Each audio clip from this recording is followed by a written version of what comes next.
Bonsoir à tous, bienvenue sur les antennes de Spectrum Télévision, bienvenue dans cette nouvelle édition de votre magazine de débats sportifs, la Nuit du Sport.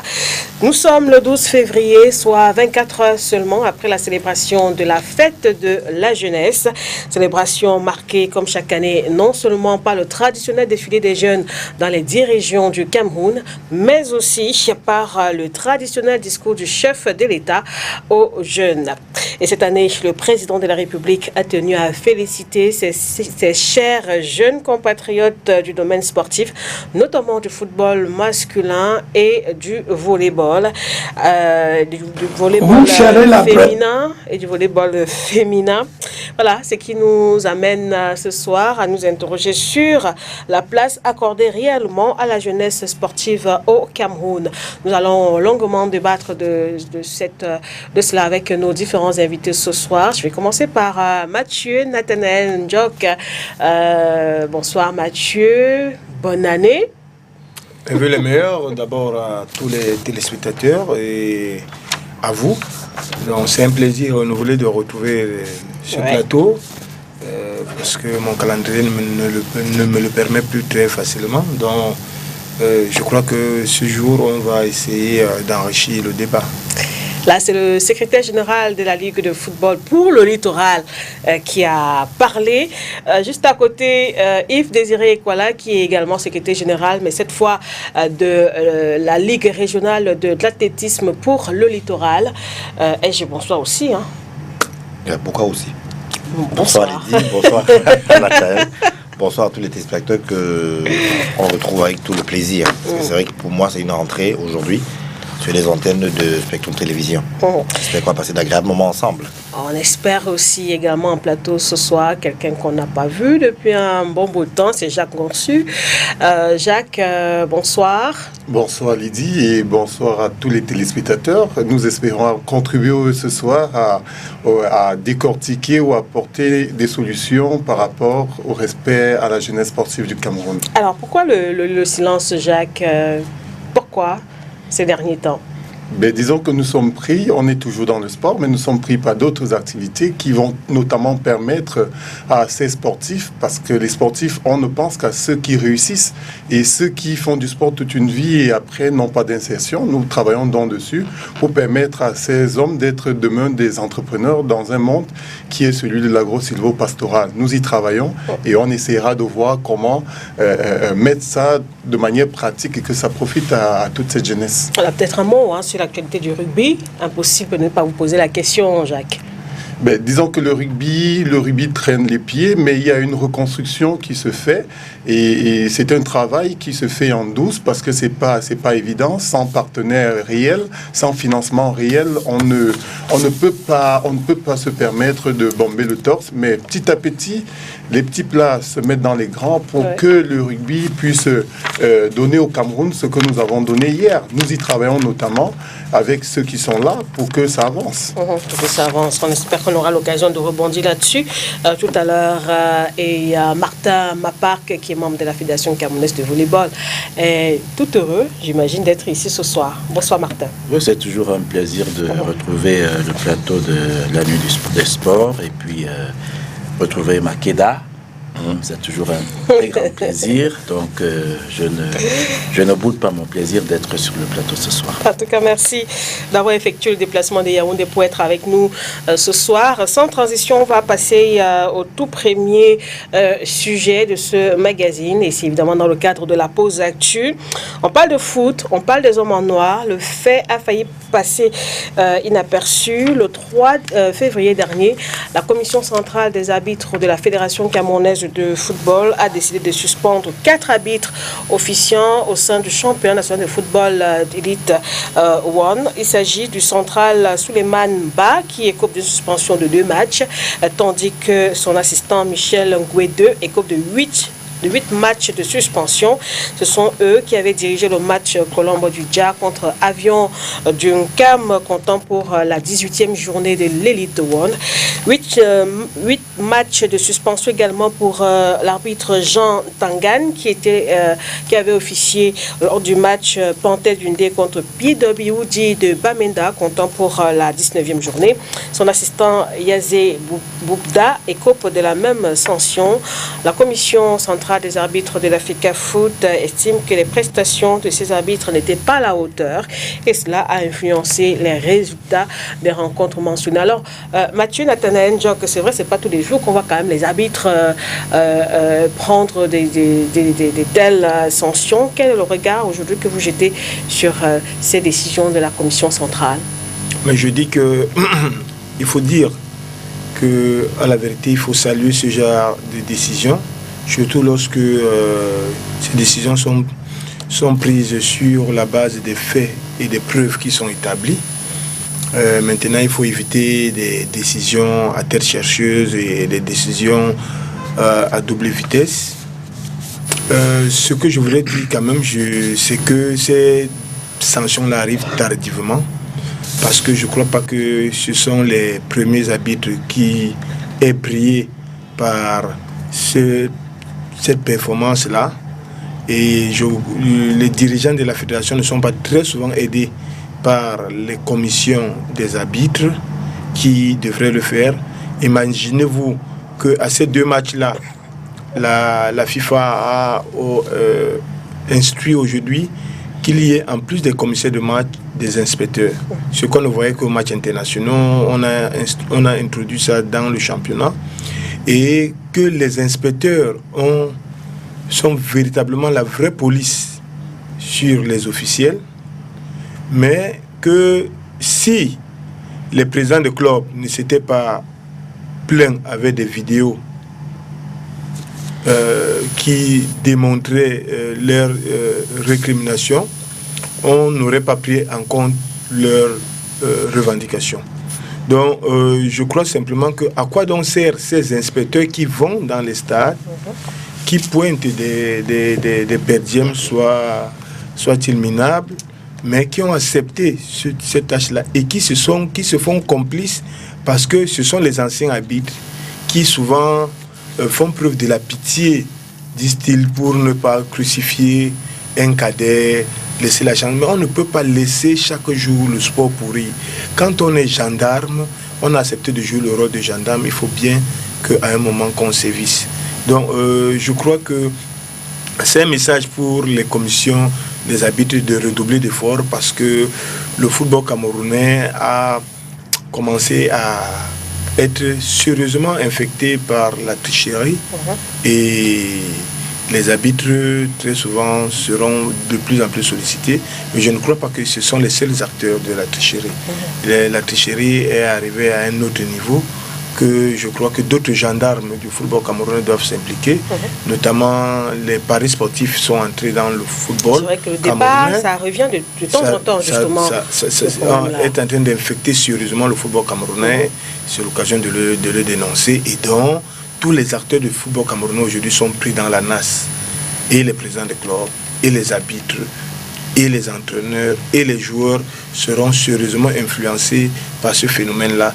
Donc il est question que la Fédération camerounaise de football redouble d'efforts et ne ménage pas des moyens pour sanctionner sévèrement, pour servir d'exemple, afin qu'on commence à réduire au maximum les effets de cette pieuvre-là qui veut étendre grandement ses tentacules dans le football camerounais.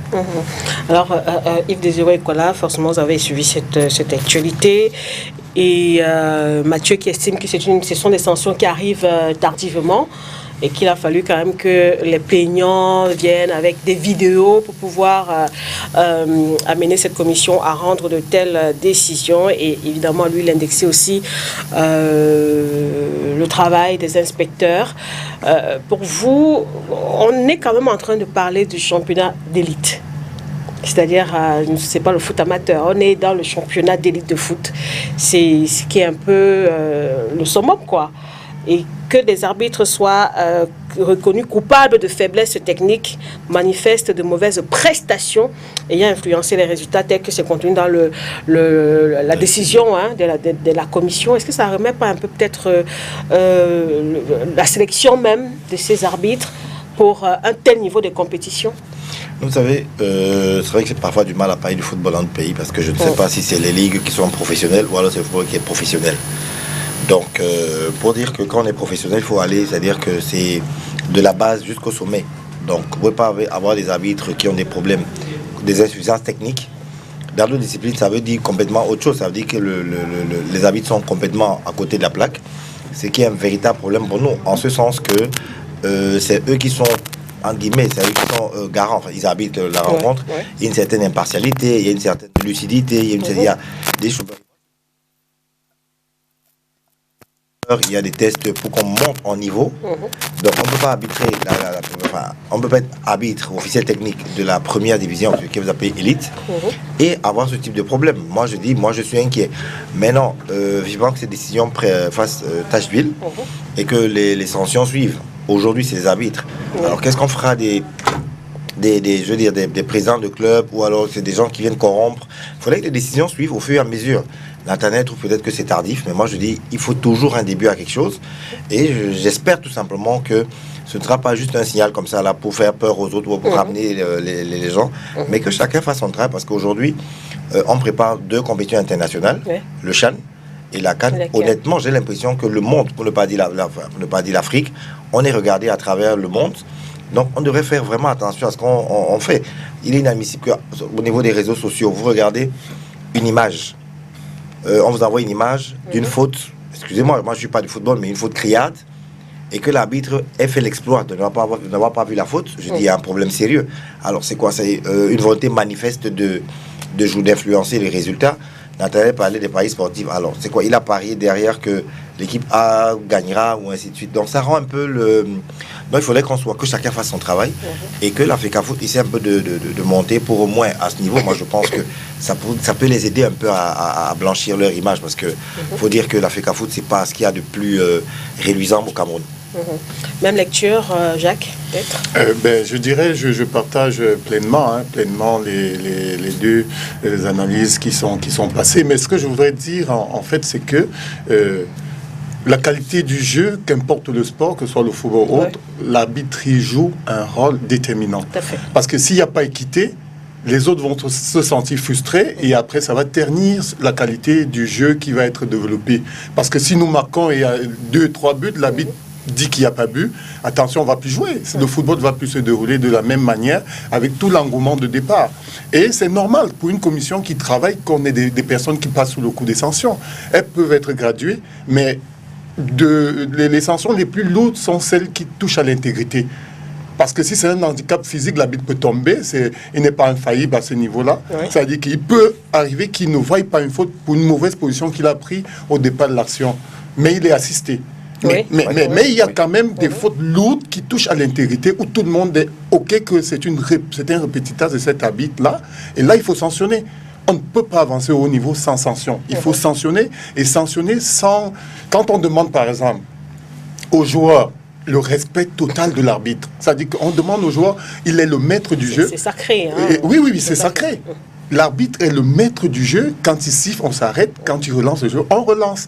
Et quand vous avez des joueurs qui sont disciplinés et qui ont ce respect-là, et des arbitres qui décident de mettre des saletés, parce que c'est une saleté si ça relève de l'intégrité morale de l'arbitre, c'est une saleté. Ils ne vont pas que ternir le football professionnel, ils vont ternir la commission. Et si elle ne fait rien, c'est le football camerounais qui prend tout un coup et qui va miner les générations qui suivent.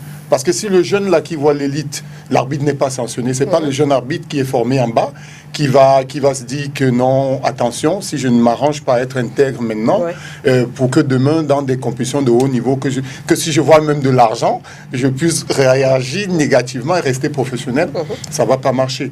Donc les sanctions, c'est pleinement, à condition, comme il l'a dit, que ce ne soit pas des règlements de compte. Parce qu'on sait qu'à un certain moment, on va fermer un œil sur tel et tel autre. Non, les règles, tout le monde est au niveau de la loi. Tout le monde. Donc si on peut sanctionner pour un Macabo qui a été bougé, il faudrait que pour le même Macabo qui se bouge demain, que les mêmes sanctions suivent. Donc pas de pas de mesure. Pas de facilité, parce que ça sont des facilités qu'on va accorder à des hommes qui sont maîtres du jeu. Pas de facilité à ces hommes en noir. Et ils doivent vraiment un coup de chapeau à cette commission d'abord.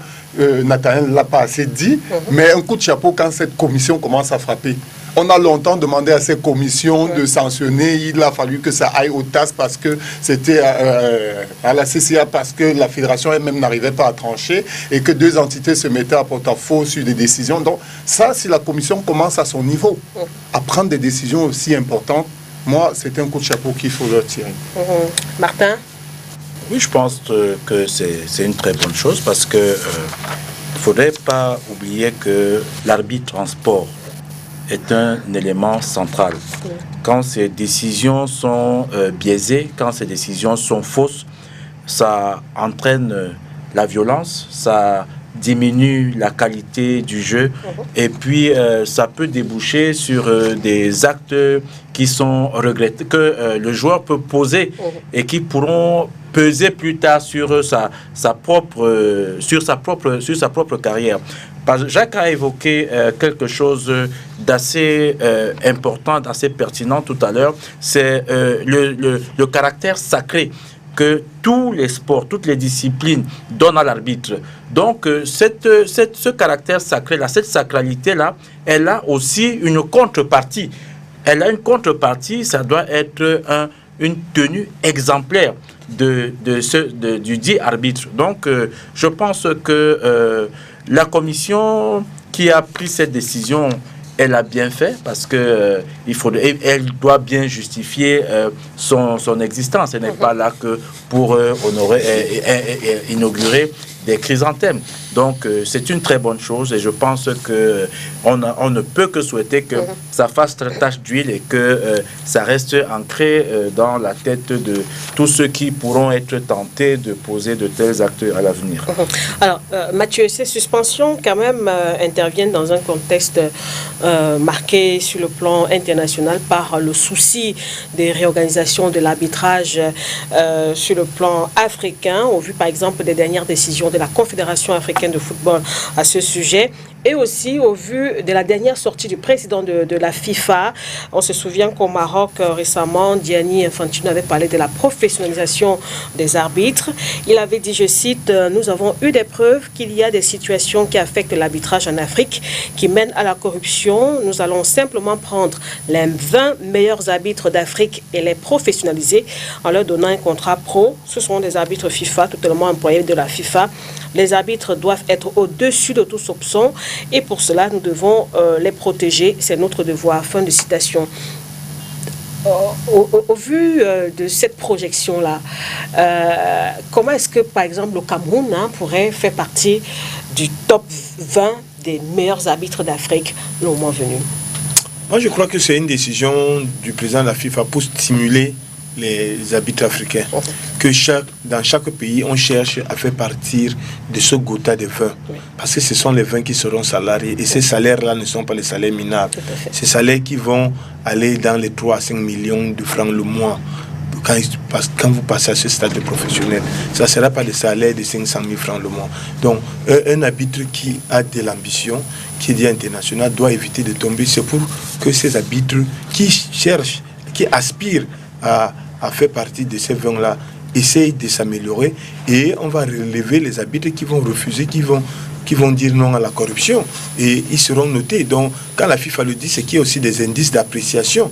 Il y a des indices d'appréciation qui sont très rigoureux, au niveau de la FIFA. Ça ne sera pas...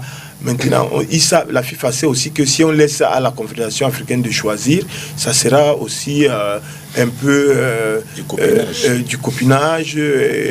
Pourquoi ça? Donc, oui. Pourquoi la CAF n'est pas assez objective? Oui, la CAF n'est pas toujours objective. Elle se bat comme toutes les fédérations, comme toutes les confédérations, mais vous savez que la dernière finale de la Ligue des Champions qui a qui s'est terminé à queue de poisson, reste quand même une grosse tâche sur le bilan et l'image des exécutifs de la CAF aujourd'hui.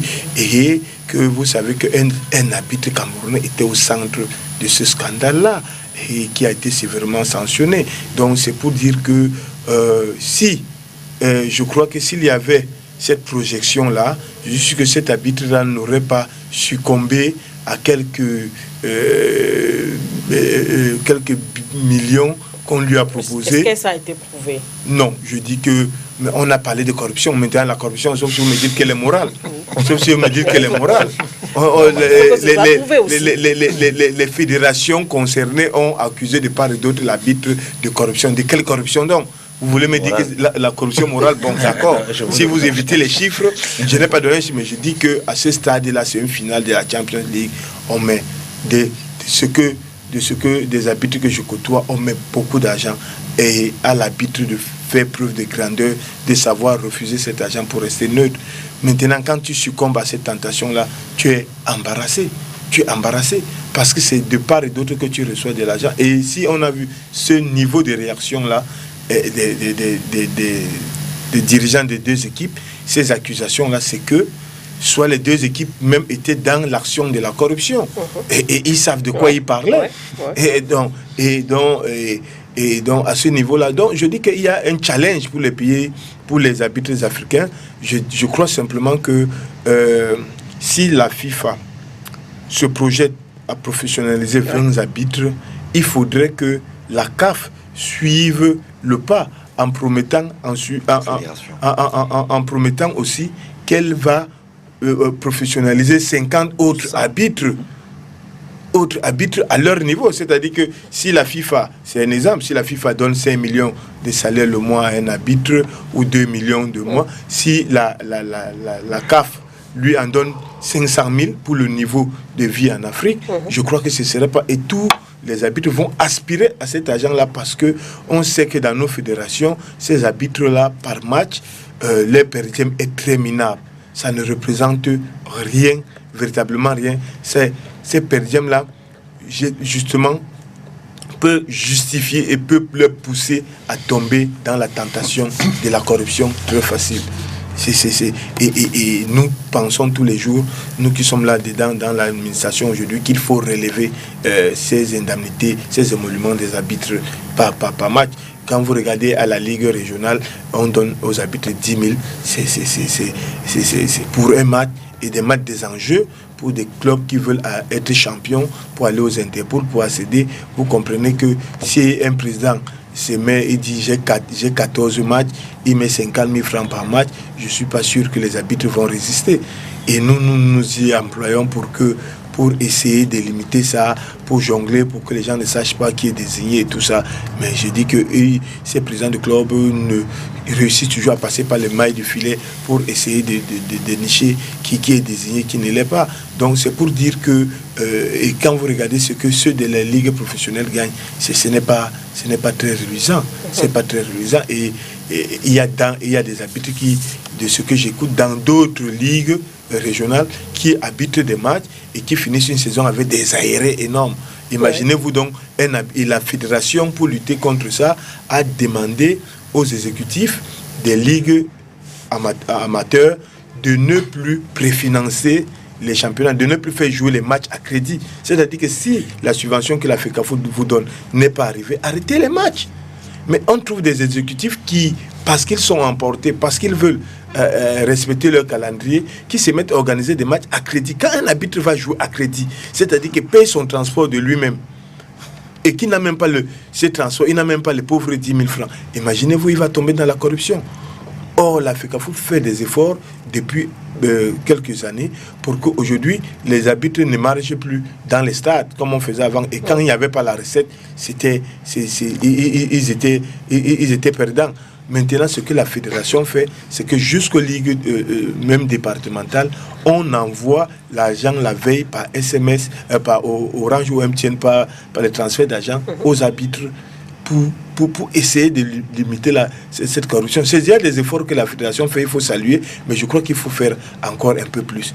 Mais pour faire un peu plus, c'est que il y a des pistes, c'est qu'il faut qu'on aussi lance des appels aux entreprises citoyennes qui font la promotion de l'éthique, hein, et de la dignité humaine, d'essayer d'investir dans la revalorisation des émoluments des arbitres qui sont des maillons centraux de l'éthique dans le monde, qui peuvent être un exemple. Donc si une entreprise dit qu'elle combat la corruption, elle peut le démontrer en accompagnant par exemple les arbitres. Et je dis que donc il y a des pistes comme ça qu'il faut explorer, mais je dis que la fédération seule aussi, dans le contexte africain, on n'a pas toujours les moyens de sa politique. Et au Cameroun, on sait qu'au Maghreb, il y a beaucoup de publicités qui accompagnent les fédérations, mais ici, vous savez que les annonceurs sont seulement derrière les lions. Il n'y a pas d'annonceur dans aucun championnat, ni professionnel camerounais, ni amateur camerounais. Alors qu'il y a des très beaux matchs, il y a un vivier à accompagner, un vivier de jeunes footballeurs qu'il faut accompagner à gravir les échelons. Donc il y a tout un chantier. Il faut que nous qui sommes dans l'administration du football, nous ne nous contentons pas de le dire sur les plateaux de télé. Il faut véritablement remuer les méninges pour trouver des solutions à ces problèmes-là. Voilà, c'est peut-être le faire aussi rapidement, hein, au vu quand même de cette projection de la FIFA là, Yves Désiré Ekwala, professionnalisé 20 arbitres en Afrique, et Mathieu qui estimait que la CAF aussi devrait peut-être suivre cet exemple-là à son niveau. Et proposer aussi forcément des mesures d'accompagnement à son niveau, même si ce n'est pas au même niveau que la FIFA. Ce serait peut-être des pistes de solutions aussi. Si l'instance faîtière internationale, je veux dire, la FIFA commence à le faire, avec un quota de 20 arbitres, ça veut dire que plus bas la CAF peut prendre un certain nombre, la fédération ainsi de suite, c'est-à-dire qu'on fait monter au fur et à mesure.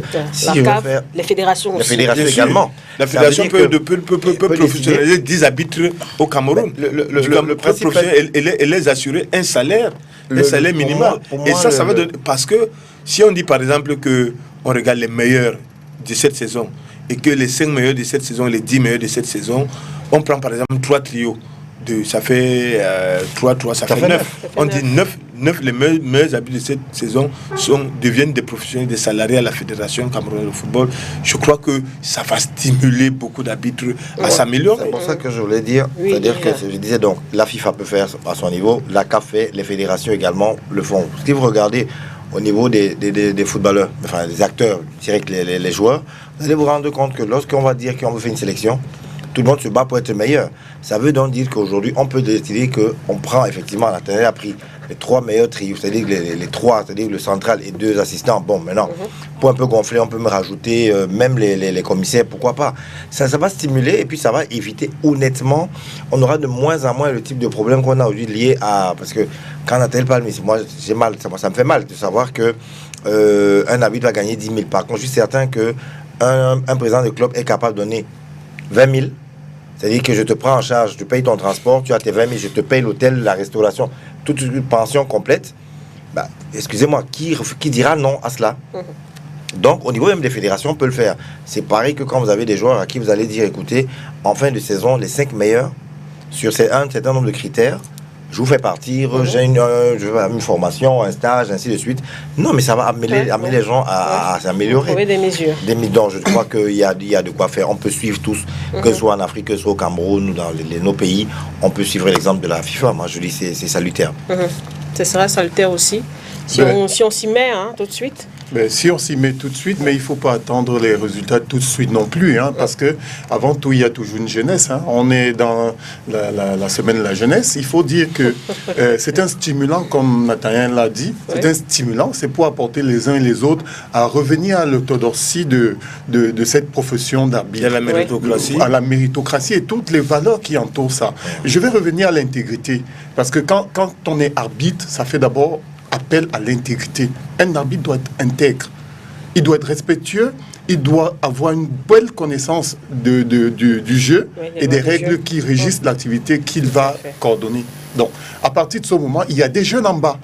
Quand la FIFA annonce déjà que pour les meilleurs, ça se bâtit en bas, les arbitres jeunes là, c'est quand ils commencent à se dire non, les automatismes de prendre l'argent pour faire gagner, ça va me salir. C'est-à-dire qu'on va savoir que ce gars, avant d'arriver à la ligue régionale, avant d'arriver au championnat de la ligue professionnelle, non, on sait déjà que c'est pas un bon pion. Ouais. C'est-à-dire à chaque fois il a vendu 2 matchs, il a un casier. Voilà. Mais à partir du moment où il a des motivations personnelles, c'est-à-dire il voit qu'il va grandir, puis il ne faut pas avoir peur de parler d'argent, hein. C'est pour ça que j'apprécie Nathanaël quand il parle d'argent.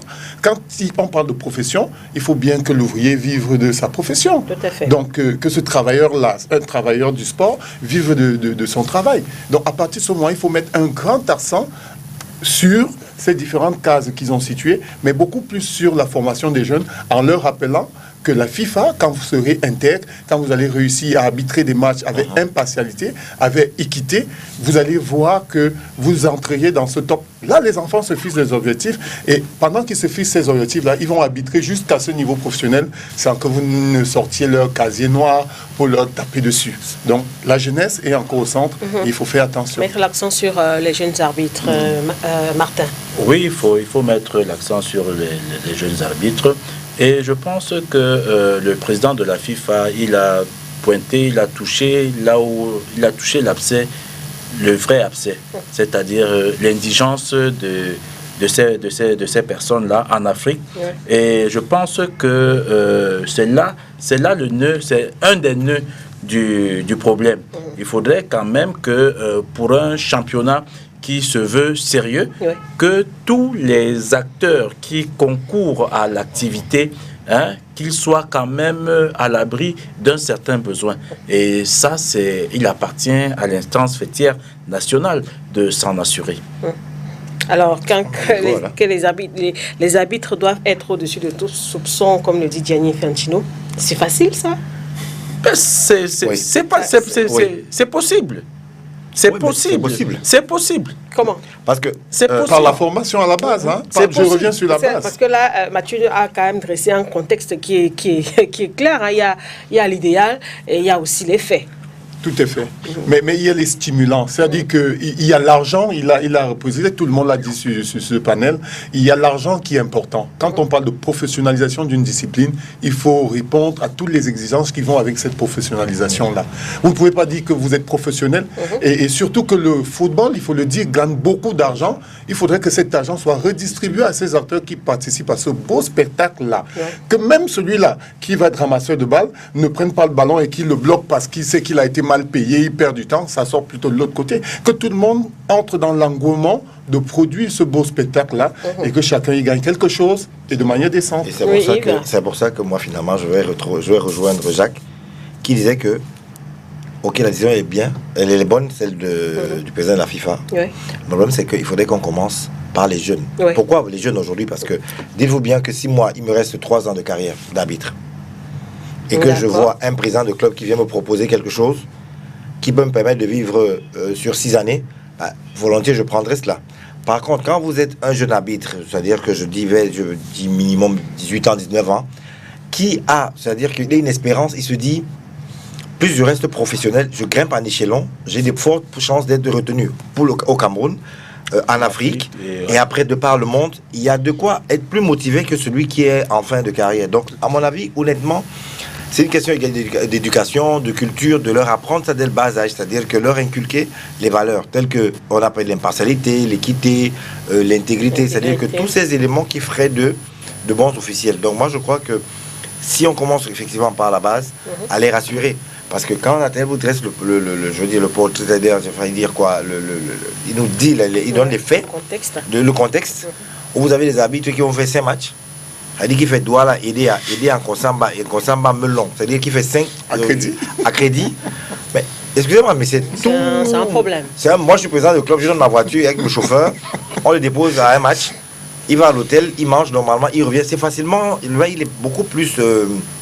Même si toi, le président, tu ne lui donnes pas des conseils. Même si tu ne lui donnes rien. Même si tu ne lui donnes pas des conseils. C'est pour ça que c'est ça. Nathanaël parlait de la corruption morale. Parce que là, moralement, j'ai de l'influence sur sa personne, sans rien lui avoir donné, lui avoir assuré un certain confort, honnêtement, ne lui demander pas d'être contre mon équipe. Donc, c'est ça. Non, mais il faut dire que les aérés que j'évoque ici, ne sont plus au niveau de la ligue professionnelle. Là-bas, on a pris des mesures pour payer. Ce que j'évoque, c'est beaucoup plus dans le football amateur. Mais comme on a dit sur ce plateau, ce sont ces jeunes arbitres qui sont au football amateur, qui aspirent à aller professionnel. S'ils commencent à être corrompus ici, il sera difficile de corriger ça quand ils vont aller à la division. Donc il faut commencer ici à tuer cette velléité négative d'être favorable à la corruption. Mais je dirais que Makeda, on peut le faire. C'est quand Infantino le dit à la FIFA et dans les structures, les organisations et les pays bien structurés et développés, quand on le dit, ce n'est pas des vains mots.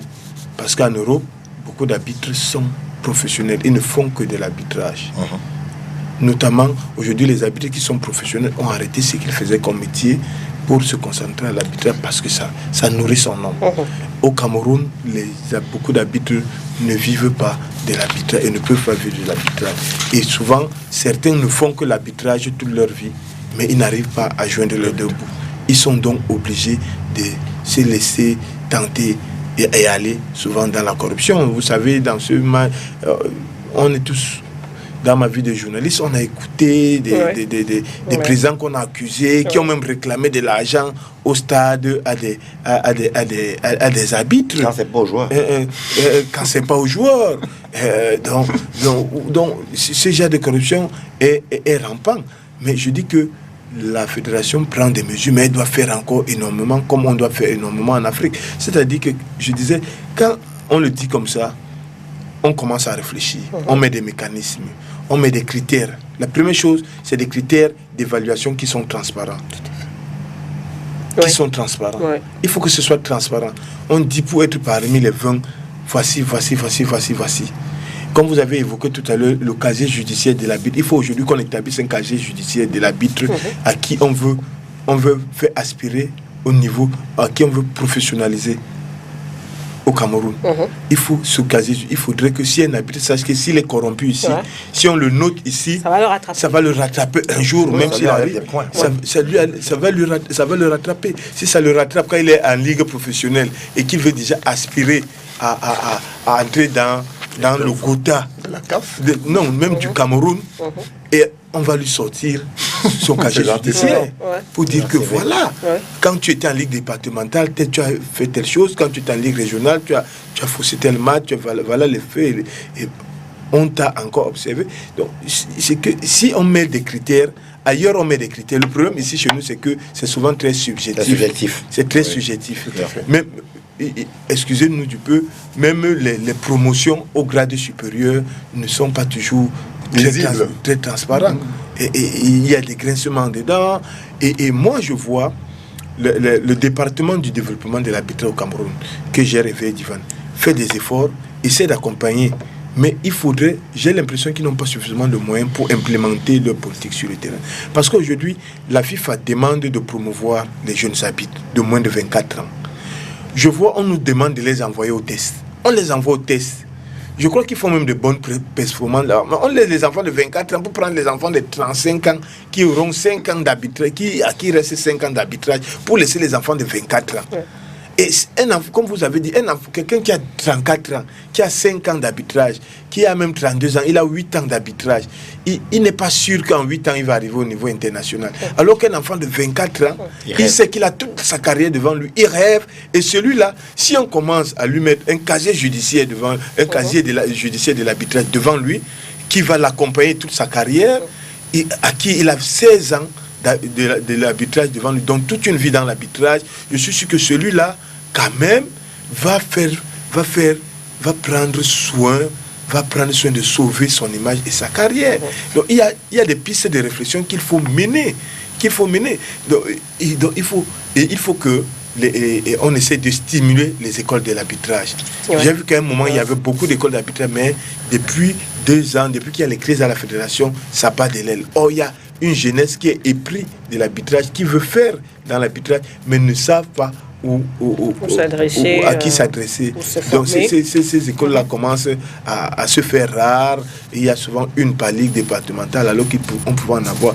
Et que c'est et je crois que quand les gens sont passionnés, quand quelqu'un a été FIFA et qu'il a la retraite, je crois qu'il doit créer une école de l'arbitrage pour travailler la relève. À l'époque, j'ai vu des grands frères comme Tam Abdou le faisait. Pour préparer. Il le faisait. Il était passionné. Hein, il était passionné, il avait créé une école. Il a beaucoup de promotions qui sont aujourd'hui, qui sont au niveau. Mais je dis que après, aujourd'hui, il s'est un peu fatigué, mais il faut que les autres prennent la relève. On a vu Mekwande Evaris qui est sorti brillamment dans cet arbitrage. Il a pris sa retraite avec des lauréats et qui a fait une carrière à l'international sans être entaché. Et je dis que un monsieur comme celui-là, c'est un exemple. Beaucoup de jeunes veulent ressembler à celui-là. Il doit ouvrir une école d'arbitrage pour inculquer ce savoir, pour passer le témoin.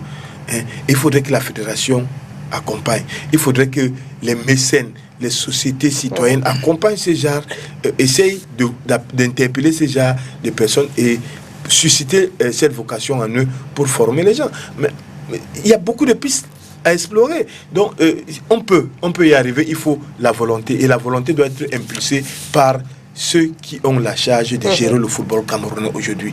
Voilà des pistes. Ils ont la charge. Il faut pas, on ne peut pas se réduire à organiser des bons matchs, à élaborer de très bons calendriers, à s'assurer qu'il y a toutes les commodités ambulantes, tout ça dans les stades, si on ne pense pas à la relève dans chaque secteur. C'est pour ça que la fédération, par exemple, et l'État donne une subvention au club pour donner un appoint de salaire pour les joueurs.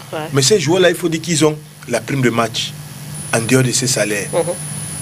Et que malheureusement, les présidents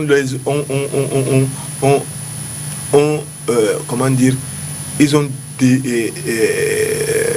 le mot m'échappe, ils ont dévoyé ça. C'était un appoint. Quand l'État donne 50 000, ce n'est pas que le salaire du joueur doit être 50 000. C'est que le joueur peut être 150 000, 200 000. Mais l'État a déjà donné un sommier de 50 000 pour que le président ajoute, et le président n'ajoute pas. Et je prenais cet exemple pour dire il ne faudrait pas qu'on réduise donc les arbitres simplement à leur émeulement. Parce que le joueur, lui, quand il gagne le match, il fait nul une prime. L'arbitre a une prime pour se déplacer, pour aller arbitrer le match. Si on lui donne un salaire, ce ne sera pas de trop. Ce ne sera pas de trop. Donc on peut penser à ça. Et moi, je pense même qu'on peut réduire même les émeulements des matchs si on finit par donner à ces arbitres-là un salaire. Il y a certains là qui ne travaillent pas. Si on choisit seulement ceux qui ne travaillent pas, qui n'ont aucune profession, qui ne font que dans l'arbitrage, et on les accompagne avec un appoint.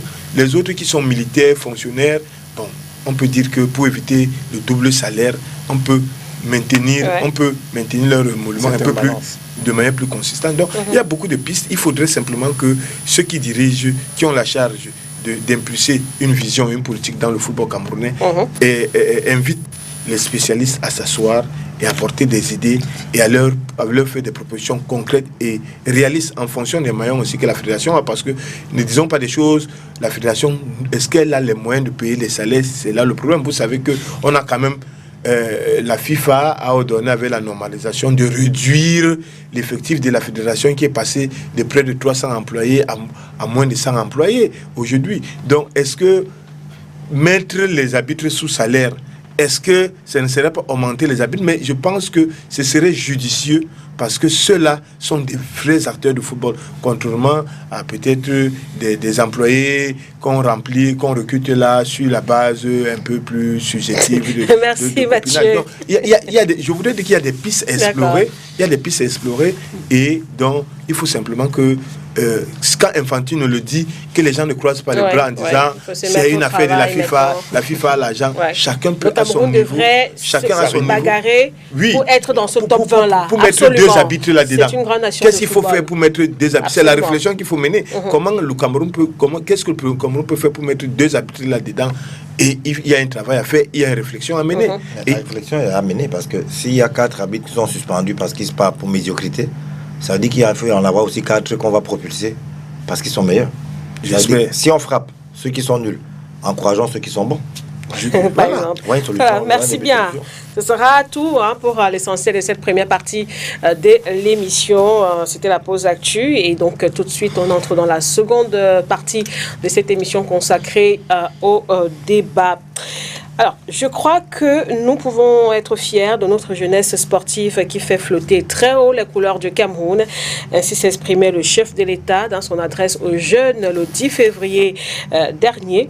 Nous étions alors à la veille de la célébration de la fête de la jeunesse rendue cette année à sa 54e édition.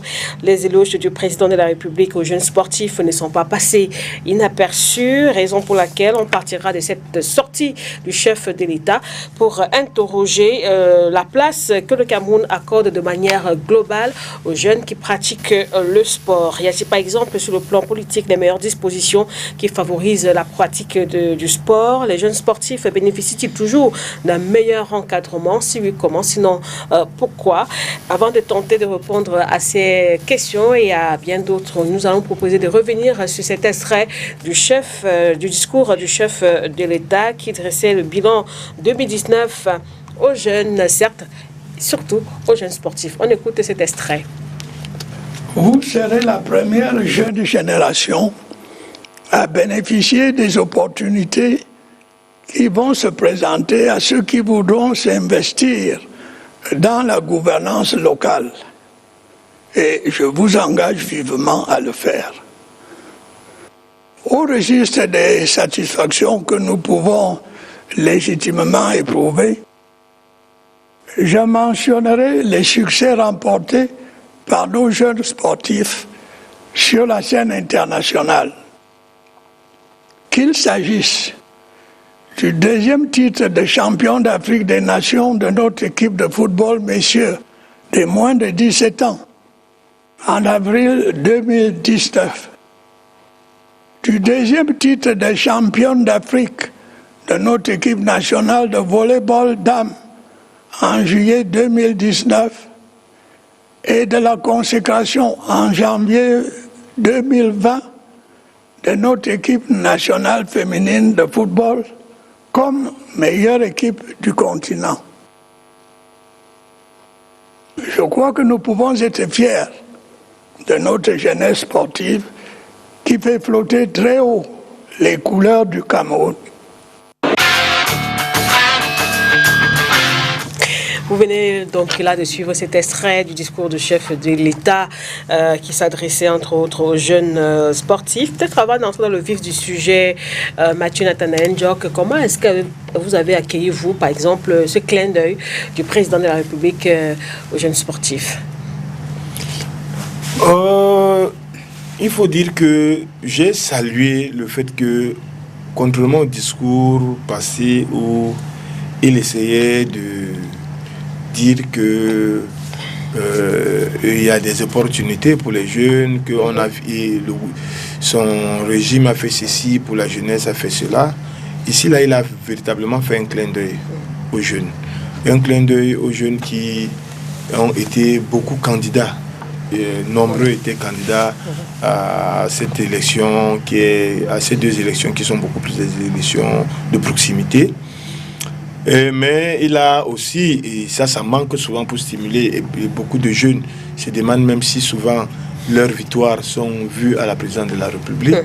Et donc, quand le président, dans son discours, cite les jeunes comme ça, je crois qu'ils se sentent, chacun qui a participé à cette épopée-là, a l'impression que le président de la République le chuchote quelque chose à l'oreille, parce que vous devez aussi reconnaître que il y a eu des couacs. Après, souvent, ces lauriers-là. On a souvent annoncé que les équipes seront reçues à la présidence. Après, ces réceptions ne se sont pas faites. Ces jeunes qui rêvaient simplement saluer le président de la République, leur président de la République, n'ont pas eu cette chance-là. Ils sont repartis un peu déçus. Et donc, ça démotive un peu. Parce qu'il faut dire que quand ces jeunes-là vont réaliser ces exploits-là, c'est parce qu'ils croient que ils vont saluer le président de la République, ils vont avoir l'occasion d'entrer au palais de l'unité pour leur première et peut-être unique fois de leur vie. Et ça, c'est des moments qui marquent l'histoire d'un homme, et les photos souvenirs en témoignent toute la vie et accompagnent toute la vie de ces jeunes sportifs-là. Mais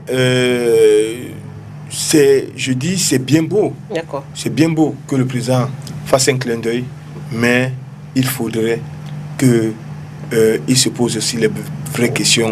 Qu'est-ce que le gouvernement a fait pour qu'on remporte ces lauriers? J'ai l'impression qu'on n'a pas fait. Ce gouvernement n'a pas fait assez. On en vient dans un instant. En dehors du foot, une autre discipline a été félicitée aussi par le chef de l'État, c'est le volleyball féminin, il faut le préciser.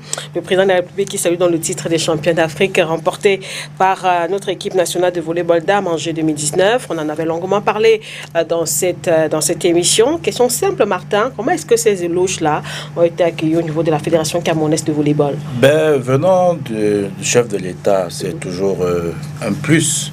C'est toujours un plus. C'est un appel à travailler beaucoup plus. C'est un appel à faire davantage qu'on a... Vous ne savourez pas d'abord ces félicitations? Vous voyez directement un appel à travailler davantage? Non, c'est une très bonne chose. C'est une très bonne chose. C'est-à-dire que la fédération s'est sentie honorée, au même titre que ses filles.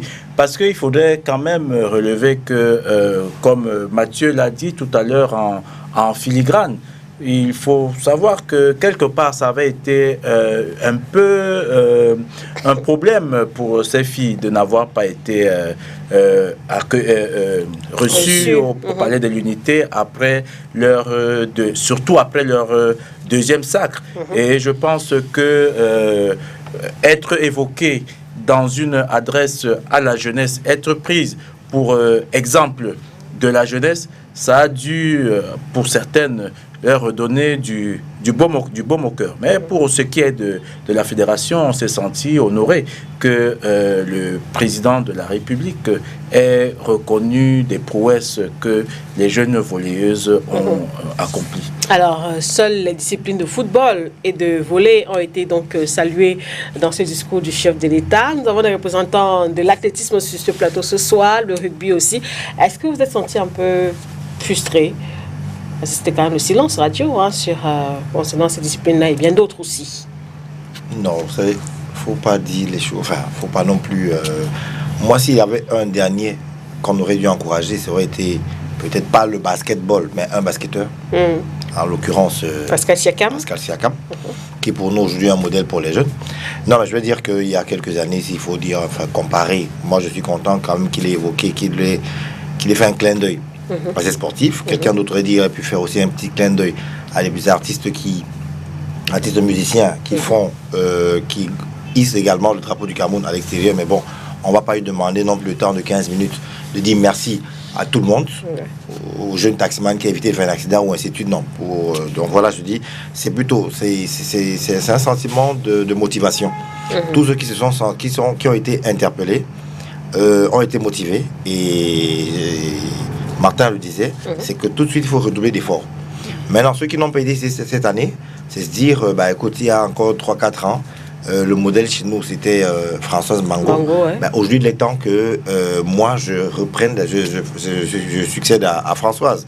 Donc, je dis, plutôt que de sentir frustré, on doit se dire, il faut qu'il parle après de moi. Peut-être pas la fédération. Oui, tout à fait. Ça veut dire que c'est-à-dire que quand je dis, moi, je voudrais devenir Françoise aujourd'hui, ça veut dire que la fédération doit m'accompagner à devenir Françoise, parce que aujourd'hui, les sacres de Siakam est passé par Africa Basket, elle peut se vanter aujourd'hui. Les volleyeuses, c'est l'équipe nationale de volleyball du Cameroun qui est, je veux dire, chapeauté par une tutelle qui est la fédération. Donc, c'est dire que tout le monde se sent concerné. Ceux qui n'ont pas été appelés aujourd'hui doivent bosser, mais ceux qui ont été appelés doivent pas dormir sur leur laurier. Non, je dis, c'était... Pour moi, ça m'a spécialement, je veux dire quoi, ému de ce qu'avait le chef d'État après, je crois, il y a 2 ans, qu'il ait reçu une pléthore de sportifs au Palais de l'Unité. Donc, je dis, pour moi, c'est un moyen, c'était le moment important, parce qu'on sait que les volleyeuses étaient frustrés. Les jeunes, à l'époque, c'est Thomas Liby, quand les U17, quand ils sont rentrés, ils ont été mal. Donc, je dis aujourd'hui, ils se sont dit, ah tiens, mais ils se souviennent quand même de ce qu'on a fait pour le Cameroun. Alors, Jean Conçu, le rugby n'a pas été cité. Le rugby n'a pas été cité, c'est vrai, mais il n'y a pas que le rugby. Je rejoins mon cher ami, parce que s'il faut donner exactement ce petit temps pour le discours à citer les espoirs du Cameroun sur le plan sportif, on va passer toute la journée, et peut-être ça ne suffira pas à combler les vides laissés. Le chef d'État a pris des exemples. Qu'est-ce qu'on aurait pu citer en rugby dans ce cas? Peut-être pas le rugby, je vais un peu porter la voix des 100 voix sur ce panel. Donc on va parler de l'exemple de Francis Ngannou, qui est un combattant hors pair aujourd'hui, qui réunit le monde entier à regarder ses combats, à veiller jusqu'à 2 heures comme on regardait Tyson en son temps. C'est le monde entier. Il fait une publicité pour le Cameroun qui est inédite. Qui est inédite, cette publicité-là. Donc, en ce moment-là, aujourd'hui, il a été entraîné par un Camerounais du rugby. Il a été entraîné par un Camerounais d'Opès, de Yaoundé, du rugby. Non, je l'ai entraîné à un certain moment au rugby. Aujourd'hui, il a viré au MEA. Maintenant, en France, il a été entraîné par un autre Camerounais qui, aujourd'hui, c'est Tyson aujourd'hui qui est carrément l'un des conseillers techniques les plus en vue. Mike Tyson, le célèbre Mike Tyson, qui est aujourd'hui aux côtés de Francis. Il fait un travail remarquable pour le Cameroun. Et à chaque fois, c'est le drapeau de Cameroun qui passe avant. Si c'est le protège-dents, c'est le Cameroun. Il fait tout pour mettre en avant cette lumière du Cameroun, là, pour dire nous sommes toujours présents malgré nos problèmes en interne. Donc ça, le chef de l'État ne l'a pas cité. Mais je pense que nous le citons, on complète quelque part le discours du chef de l'État, en n'allant pas seulement dire nous ne serons pas frustrés. Je vais vous dire, je vais prendre un autre angle qui peut-être n'a pas été dit par mes co-panélistes. C'est le chef de l'État fixe le cap quand il parle de la jeunesse en mettant en avant dans son discours des espaces sportifs. Il dit à ces personnes qui sont chargées de l'implémentation de ces grandes lettres au niveau du gouvernement, de faire attention à ces jeunes sportifs et de réunir tout ce qu'il faut pour que ces sportifs puissent produire davantage. Parce que moi, je regarde ça comme ça. Il dit, quand il met dans son discours, il interpelle ces personnes. Parce que c'est pas au hasard, c'est pas anodin. Non, c'est pas anodin. Le discours du chef d'État, il faut faire très attention dans la lecture politique de ce discours-là. Il ne faut pas rester juste sportif et se gargariser, il m'a cité, il m'a pas cité. Non. Ça, il dit à ces gens qui méprisent les sportifs au quotidien, à ces entreprises qui sont citoyennes, mais qui refusent d'investir dans ce sport et cette jeunesse pour laquelle le chef de l'État, à travers ses exploits sportifs, se bombe le torse et dit « faites comme ces lions indomptables » à un certain moment, quand le chef de l'État citait les footballeurs. Donc, il demande à toutes ces composantes de regarder dans cette jeunesse sportive camerounaise, d'encourager le sport au niveau de la jeunesse parce que c'est pourvoyeur d'honneur, de titres ou de lauréats pour le Cameroun. Donc ça... Là, dans les U17, ils célébraient leur titre de champion. Justement, c'est le Cameroun, le stade est plein, c'est le Cameroun qui est mis en avant. Ça, il vend le Cameroun et il demande juste à ses ministres, le Premier ministre, de faire attention à cette jeunesse, de doubler davantage d'efforts. Aujourd'hui, on parle de décentralisation qui arrive à grands pas. Que cette implémentation-là soit faite au niveau du terrain. Tout à l'heure, on va aborder certains aspects de cette jeunesse méprisée, il faut le dire.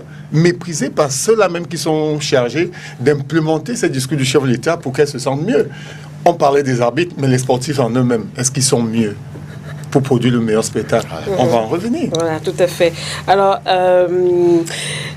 il a dit, toujours dans son discours, au registre des satisfactions que nous pouvons légitimement éprouver, je mentionnerai les succès remportés par nos jeunes sportifs sur la scène internationale. Fin de citation. Succès légitime ou non? Succès légitime, oui, légitime parce que c'est les efforts des Camerounais qui ont montré qu'ils ont du talent et qu'on est inné, on a un talent inné au Cameroun dans tous les domaines. Maintenant, simplement, il manque de l'encadrement. Quand on y met un peu de sérieux, souvent par un défi personnel de l'entraîneur ou de l'encadrement technique ou alors un sursaut d'orgueil des athlètes, on finit par avoir des résultats qu'on n'attendait pas. Parce que, comme je le disais à la fin de mon propos, la plupart des victoires que le Cameroun a engrangées, je ne me souviens pas une seule sur laquelle on peut dire que le Cameroun a vraiment préparé servitoire. On va souvent à ces compétitions qu'on gagne avec des scandales, des départs en retard, des maillots qui n'arrivent pas, des primes qui sont impayées, des crises à l'interne, des entraîneurs qui n'ont pas de statut et un encadrement technique qui n'est pas outillé, où on a nommé des petits copains, des petits coquins et toute une crise, des gens qu'on nomme un défait au lendemain, des gens à qui on n'a pas donné, et des entraîneurs, des encadreurs qui sont sans salaire et qui finissent une compétition comme ça sans recevoir leur prime. Donc c'est un emploi douté. C'est-à-dire que on a une compétition, mais on ne la prépare pas suffisamment à temps et on est toujours en train de faire dans l'improvisation et après on réussit, mais on ne va pas réussir parce qu'il faut quand même dire que quand le président cite cette jeunesse-là, c'est parce qu'il a toujours été conscient. Le football, en 90, nos victoires étaient le seul parti unificateur du Cameroun. Il y avait les partis politiques, les Camerounais étaient divisés en tout, sur le plan politique, sur le plan des opinions, mais quand il s'agissait des lions indomptables qui descendaient dans l'arène, tous les Camerounais sont unanimes et en ce moment-là, il y a l'unité du Cameroun. Et je peux vous dire qu'à cette époque-là, où le vent de la démocratie soufflait, on a souvent enterré les mouvements, les contestations pour s'asseoir dans les maisons. C'était le seul moment où il y avait les répits dans les rues pour suivre les lions indomptables. Et donc, si on fait le bilan de ce que le sport nous a donné en 60 ans d'indépendance, depuis les Bessala, le sport nous a donné ce que la diplomatie camerounaise n'a pas pu nous donner en 60 ans. Mais malheureusement, on n'a pas retourné au sport camerounais ce qu'il a apporté au Cameroun.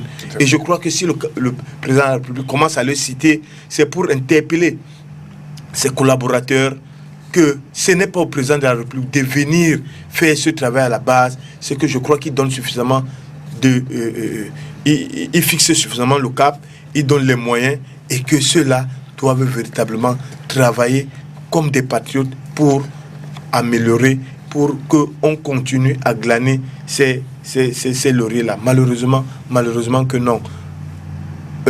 Est-ce qu'on a le football jeune au Cameroun? On gagne des lauriers. Est-ce qu'on a le football féminin en tant que tel? Est-ce qu'on a les stades? Et moi, je vous donne un exemple. Il y a l'haltérophilie qui était le sport qui remportait le plus grand nombre de médailles à toutes les compétitions olympiques au Cameroun, qui nous permettait d'être toujours classés parmi les 10 premières nations qui ont participé dans les compétitions olympiques. Aujourd'hui, l'haltérophilie ne peut même plus nous donner 5 médailles. Aujourd'hui, l'haltérophilie n'existe même plus. Il n'y a que des passionnés qui le font de manière, c'est-à-dire que de manière unilatérale et qui n'ont aucun accompagnement. La fédération est en déroute. Et je prends cet exemple-là. C'est des jeunes. Et vous savez que les sports comme la haltérophilie, vous ne pouvez pas savoir comment ça permet une réinsertion sociale de tous les délinquants. De tous les délinquants. Et ça, combien de délinquants ça peut permettre de réinsérer en son temps? La bourse nous a réinséré beaucoup de délinquants. Et ces délinquants sont allés remporter des lauriers au niveau africain. Et je dis donc que le sport, c'est aussi un facteur de réinsertion sociale. Les atouts du sport sont inconventionnels. On ne peut pas les citer tous ici, mais je dis que ces éloges du président de la République doivent interpeller tout le monde. Voici les élections qui sont passées.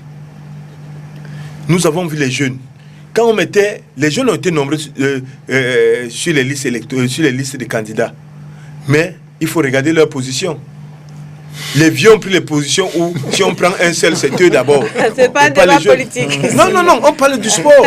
D'accord. Non, on parle du sport. Vous avez parlé des jeunes. Non, on est en train de parler des jeunes. On est en train de parler des jeunes. Et puis, quand on regarde les maires, si on regarde le bilan des maires depuis qu'on a instauré la démocratie au Cameroun, en 90-92, avec les premières élections, jusqu'aujourd'hui, on ne peut pas compter un maire qui a construit une infrastructure sportive pour les jeunes. On ne connaît pas. Ça, c'est un débat on peut énumérer et voir que on ne demande pas à ces maires-là de construire de nouvelles infrastructures sportives. Mais on les demande au moins de réhabiliter ce qui existe. Même si on devrait les Ou d'entretenir. Ce n'est pas parce que le terrain de volleyball est à l'école publique d'Aqua qui doit être abandonné parce que c'est l'école publique. Cette école publique est dans une mairie et sous le joug d'une mairie. Et aujourd'hui, les volleyeurs ne peuvent plus jouer là-bas parce que les handballeurs que ça a formé, que ça a produit ne peuvent plus jouer là-bas. Ces terrains sont là-bas alors que c'est Nathaniel, pour apporter de l'eau à votre moulin. Pour apporter de l'eau à votre moulin. C'est-à-dire qu'on leur demande même de construire ces infrastructures-là. Ils peuvent le faire. Il y a des partenariats. Mais ils ont des commissions de sport et des tentampions. Mais qui ne font rien parce que ce ne sont pas des spécialistes. Qui se réunissent pour pointer des péridièmes et qui ne décident. On va y revenir. On va y revenir. On reste sur. Donc rien n'est fait pour cette jeunesse-là. Sur la jeunesse, on a parlé de. Pour légitimer nos victoires, rien n'est fait. Oui, vous voulez intervenir, Yves? Je reviendrai honnêtement au niveau de la question qui a été posée à Nathaniel avant que. Non, pour parler de légitimer, oui ou non, nos victoires. En soi, je pense qu'il n'y a pas d'une politique sportive au Cameroun. Je dis en soi. Mais on ne pourra jamais dire que l'État du Cameroun n'a rien fait pour que les volleyeuses soient championnes d'Afrique. Elles dépendent d'une fédération. Il y a un entraîneur national qui les encadre. Il a été formé, je ne sais peut-être pas, au risque de me tromper, Martin est là, à la fédération au Cameroun. Donc ça veut dire que d'une manière ou d'une autre, l'État intervient dans le suivi. Mais le plus embêtant par contre chez nous... Non, ça c'est pas le suivi. Pas le suivi. Non, sauf un entraîneur national ne forme pas. Non, il prend des produits finis. Tu permets. Et les meilleurs... Je vais prendre aujourd'hui une fédération dans laquelle je ne suis pas. Mais une fédération au moins que je suis, c'est le Martin. Vous avez plusieurs équipes vous avez aujourd'hui plusieurs écoles de volleyball qui sont chapeautées par la fédération. La fédération étant chapeautée par le ministère. Le ministère, forcément, qui découle de la présidence de la République. Tout un Nathalie disait que le président de la République ne va jamais descendre pour venir vous dire « allons travailler ». Ça, c'est un pan de la chose. On a parlé tout à l'heure des arbitres. Qu'ils soient jeunes, qu'ils soient vieux. On a payé des arbitres. Il y a des commissions. Mais sauf que vous allez voir que c'est plus des individus qui sont passionnés, qui ont des écoles. Les académies de football au Cameroun, je crois que la seule qui a été faite, c'est l'ANAFOOT. Mais avant l'ANAFOOT, vous avez une pléthore de centres de formation ou des écoles de football au Cameroun. Donc c'est pour dire, moi je parle. Jacques, je t'ai vu travailler à Bilonguet, tu as formé plein de petits rugbymen du côté de Bilonguet dans plusieurs régions, dans plusieurs localités. Mais en fait, tu émanes d'une fédération. C'est pour ça que eux, en haut, ils vont se dire, c'est notre produit qui est en train de faire des produits aujourd'hui. Ils vont, comment ils vont faire de la récupération. On est champion. On fait la récupération. Qu'est-ce qu'on fait pour l'accompagner? En fait, rien n'est fait pour t'accompagner. Tout à l'heure, on parlait de ce que... C'est là on parle de légitimer. C'est pour ça que je dis... Je vais donner les éléments concrets. En tant qu'ancien président de fédération, je vais donner les éléments concrets. Ce que l'État fait de manière directe, puisque qu'est-ce qu'on vous dit à la base quand vous êtes président de fédération? Vous êtes civile, c'est une association civile, mais qui investit d'une mission de service public. Ça, c'est clair. L'État a son rôle. C'est lequel? C'est-à-dire que c'est elle qui paye les affiliations des fédérations pour les compétitions au niveau des instances internationales. Ça, c'est le rôle de l'État. Le deuxième point, c'est qu'au niveau des compétitions internationales organisées au Cameroun, l'État peut apporter, apporter un accompagnement en fonction de sa trésorerie. Donc ça, c'est encore peu. Maintenant, vous vous battez en tant que président. C'est ce que votre président a fait. Il s'est battu comme un lion. Il a eu toutes les entourloupes possibles au niveau de la tutelle pour l'empêcher d'avancer. Mais il s'est battu. C'est vrai que j'ai parlé de la passion tout à l'heure. Mais l'État, le rôle que l'État joue est connu. Au niveau de la formation, c'est pour ça que le chef de l'État, je le disais tout à l'heure encore, que le discours du chef de l'État, il est politique, et il interpelle davantage ses collaborateurs à ne pas mépriser cette jeunesse. Parce que si on ne voit que ce que le chef de l'État connaît, qui fournit au Cameroun, combien partent? J'ai le regret de dire que nous avons un Camerounais qui a été formé notamment à Bilonguet, qui est le premier Africain à entrer dans l'équipe nationale de rugby d'Espagne. Mais c'est une valeur sûre que le Cameroun paie. Aujourd'hui, il est en train de disputer les 6 nations avec l'Espagne. Vous croyez que nous ne pleurons pas? Nous apprécions l'évolution sportive que le jeune a fait. Il part ici étant à l'équipe nationale espoir. Aujourd'hui, il est l'un des meilleurs rugbyman africains. Aujourd'hui, très jeune en plus. très jeune, donc il est encore porteur de beaucoup d'avenir et de succès s'il ne se blesse pas. Vous comprenez ça? Donc il y a beaucoup d'athlètes partis du Cameroun que le Cameroun paie. Justement parce que ce n'est pas vraiment encadré. Ouais. Les encadreurs sont laissés à eux-mêmes. Les infrastructures sportives manquent pour vraiment attirer les jeunes. Et on va en parler. Si on a encore du temps, on en parlera. Mais vraiment, l'État ne fait pas assez pour conserver ces valeurs-là. Nous, le chef de l'État l'a dit. Peut-être ça lave cela. Qu'est-ce que vous avez fait pour votre pays pour demander ce que le pays va faire pour vous? Peut-être c'est ce que nous faisons tous les jours. Nous faisons assez. Nous faisons déjà assez puisque nous continuons de produire. Nous n'avons pas arrêté, l'État doit tourner. Mais que l'État, vraiment, au niveau de cette vision que le chef de l'État, lors de sa sortie à la jeunesse, a parlé, que ces jeunes qui se disent dans leur tête que nous n'allons pas les lâcher, hein, les administrateurs là, depuis la décentralisation jusqu'au sommet du ministère des Sports et à la primature, nous n'allons pas les lâcher. Ils doivent implémenter le discours du chef de l'État sur le terrain. Nous faisons notre travail, qu'ils fassent le leur. Alors, au niveau, par exemple, de votre fédération qui est citée en exemple sur ce plateau, comment ça s'organise? Comment est-ce que vous aviez pu faire, justement, pour amener cette équipe nationale féminine là où elle est aujourd'hui? Il faut déjà reconnaître que il y a l'État apporte sa contribution. Personne ne peut le nier. Mais il faudrait, à mon avis, qu'on change le paradigme. Il faut qu'on change le paradigme. Parce que il y a un problème, c'est l'opportunité du moment où l'argent est débloqué, est disponible. C'est ça le plus grand problème. Et je pense que au niveau de la Fédération camerounaise de volleyball, l'équipe dirigeante a pu présenter un certain nombre de garanties de sérieux qui permettent que, avant que l'État ne puisse intervenir, avant que les fonds publics ne puissent arriver, on trouve des gens qui sont disposés à préfinancer pour permettre à l'équipe, par exemple, de faire des stages dignes de ce nom. Parce que même si ces préfinancements parfois causent des problèmes. Bon, ça c'est un autre problème. C'est une autre histoire. Mais il faudrait que l'argent qui est censé accompagner, parce que c'est budgétisé. Pour ces stages, ces primes et tout cela, il faudrait que ça arrive suffisamment à temps pour permettre une préparation vraiment idoine. Et c'est là où je trouve que c'est le ventre mou. Parce que l'argent est débloqué peut-être 2 semaines l'avant-veille, et c'est ça le véritable problème. On peut pas dire que les pouvoirs publics ne contribuent pas. Mais à quel moment contribue-t-il? C'est ça le véritable problème. J'estime que l'État ne contribue pas assez. Et puis, bon, en fait, ça nous a permis d'être 2 fois champions d'Afrique. On peut dire que on peut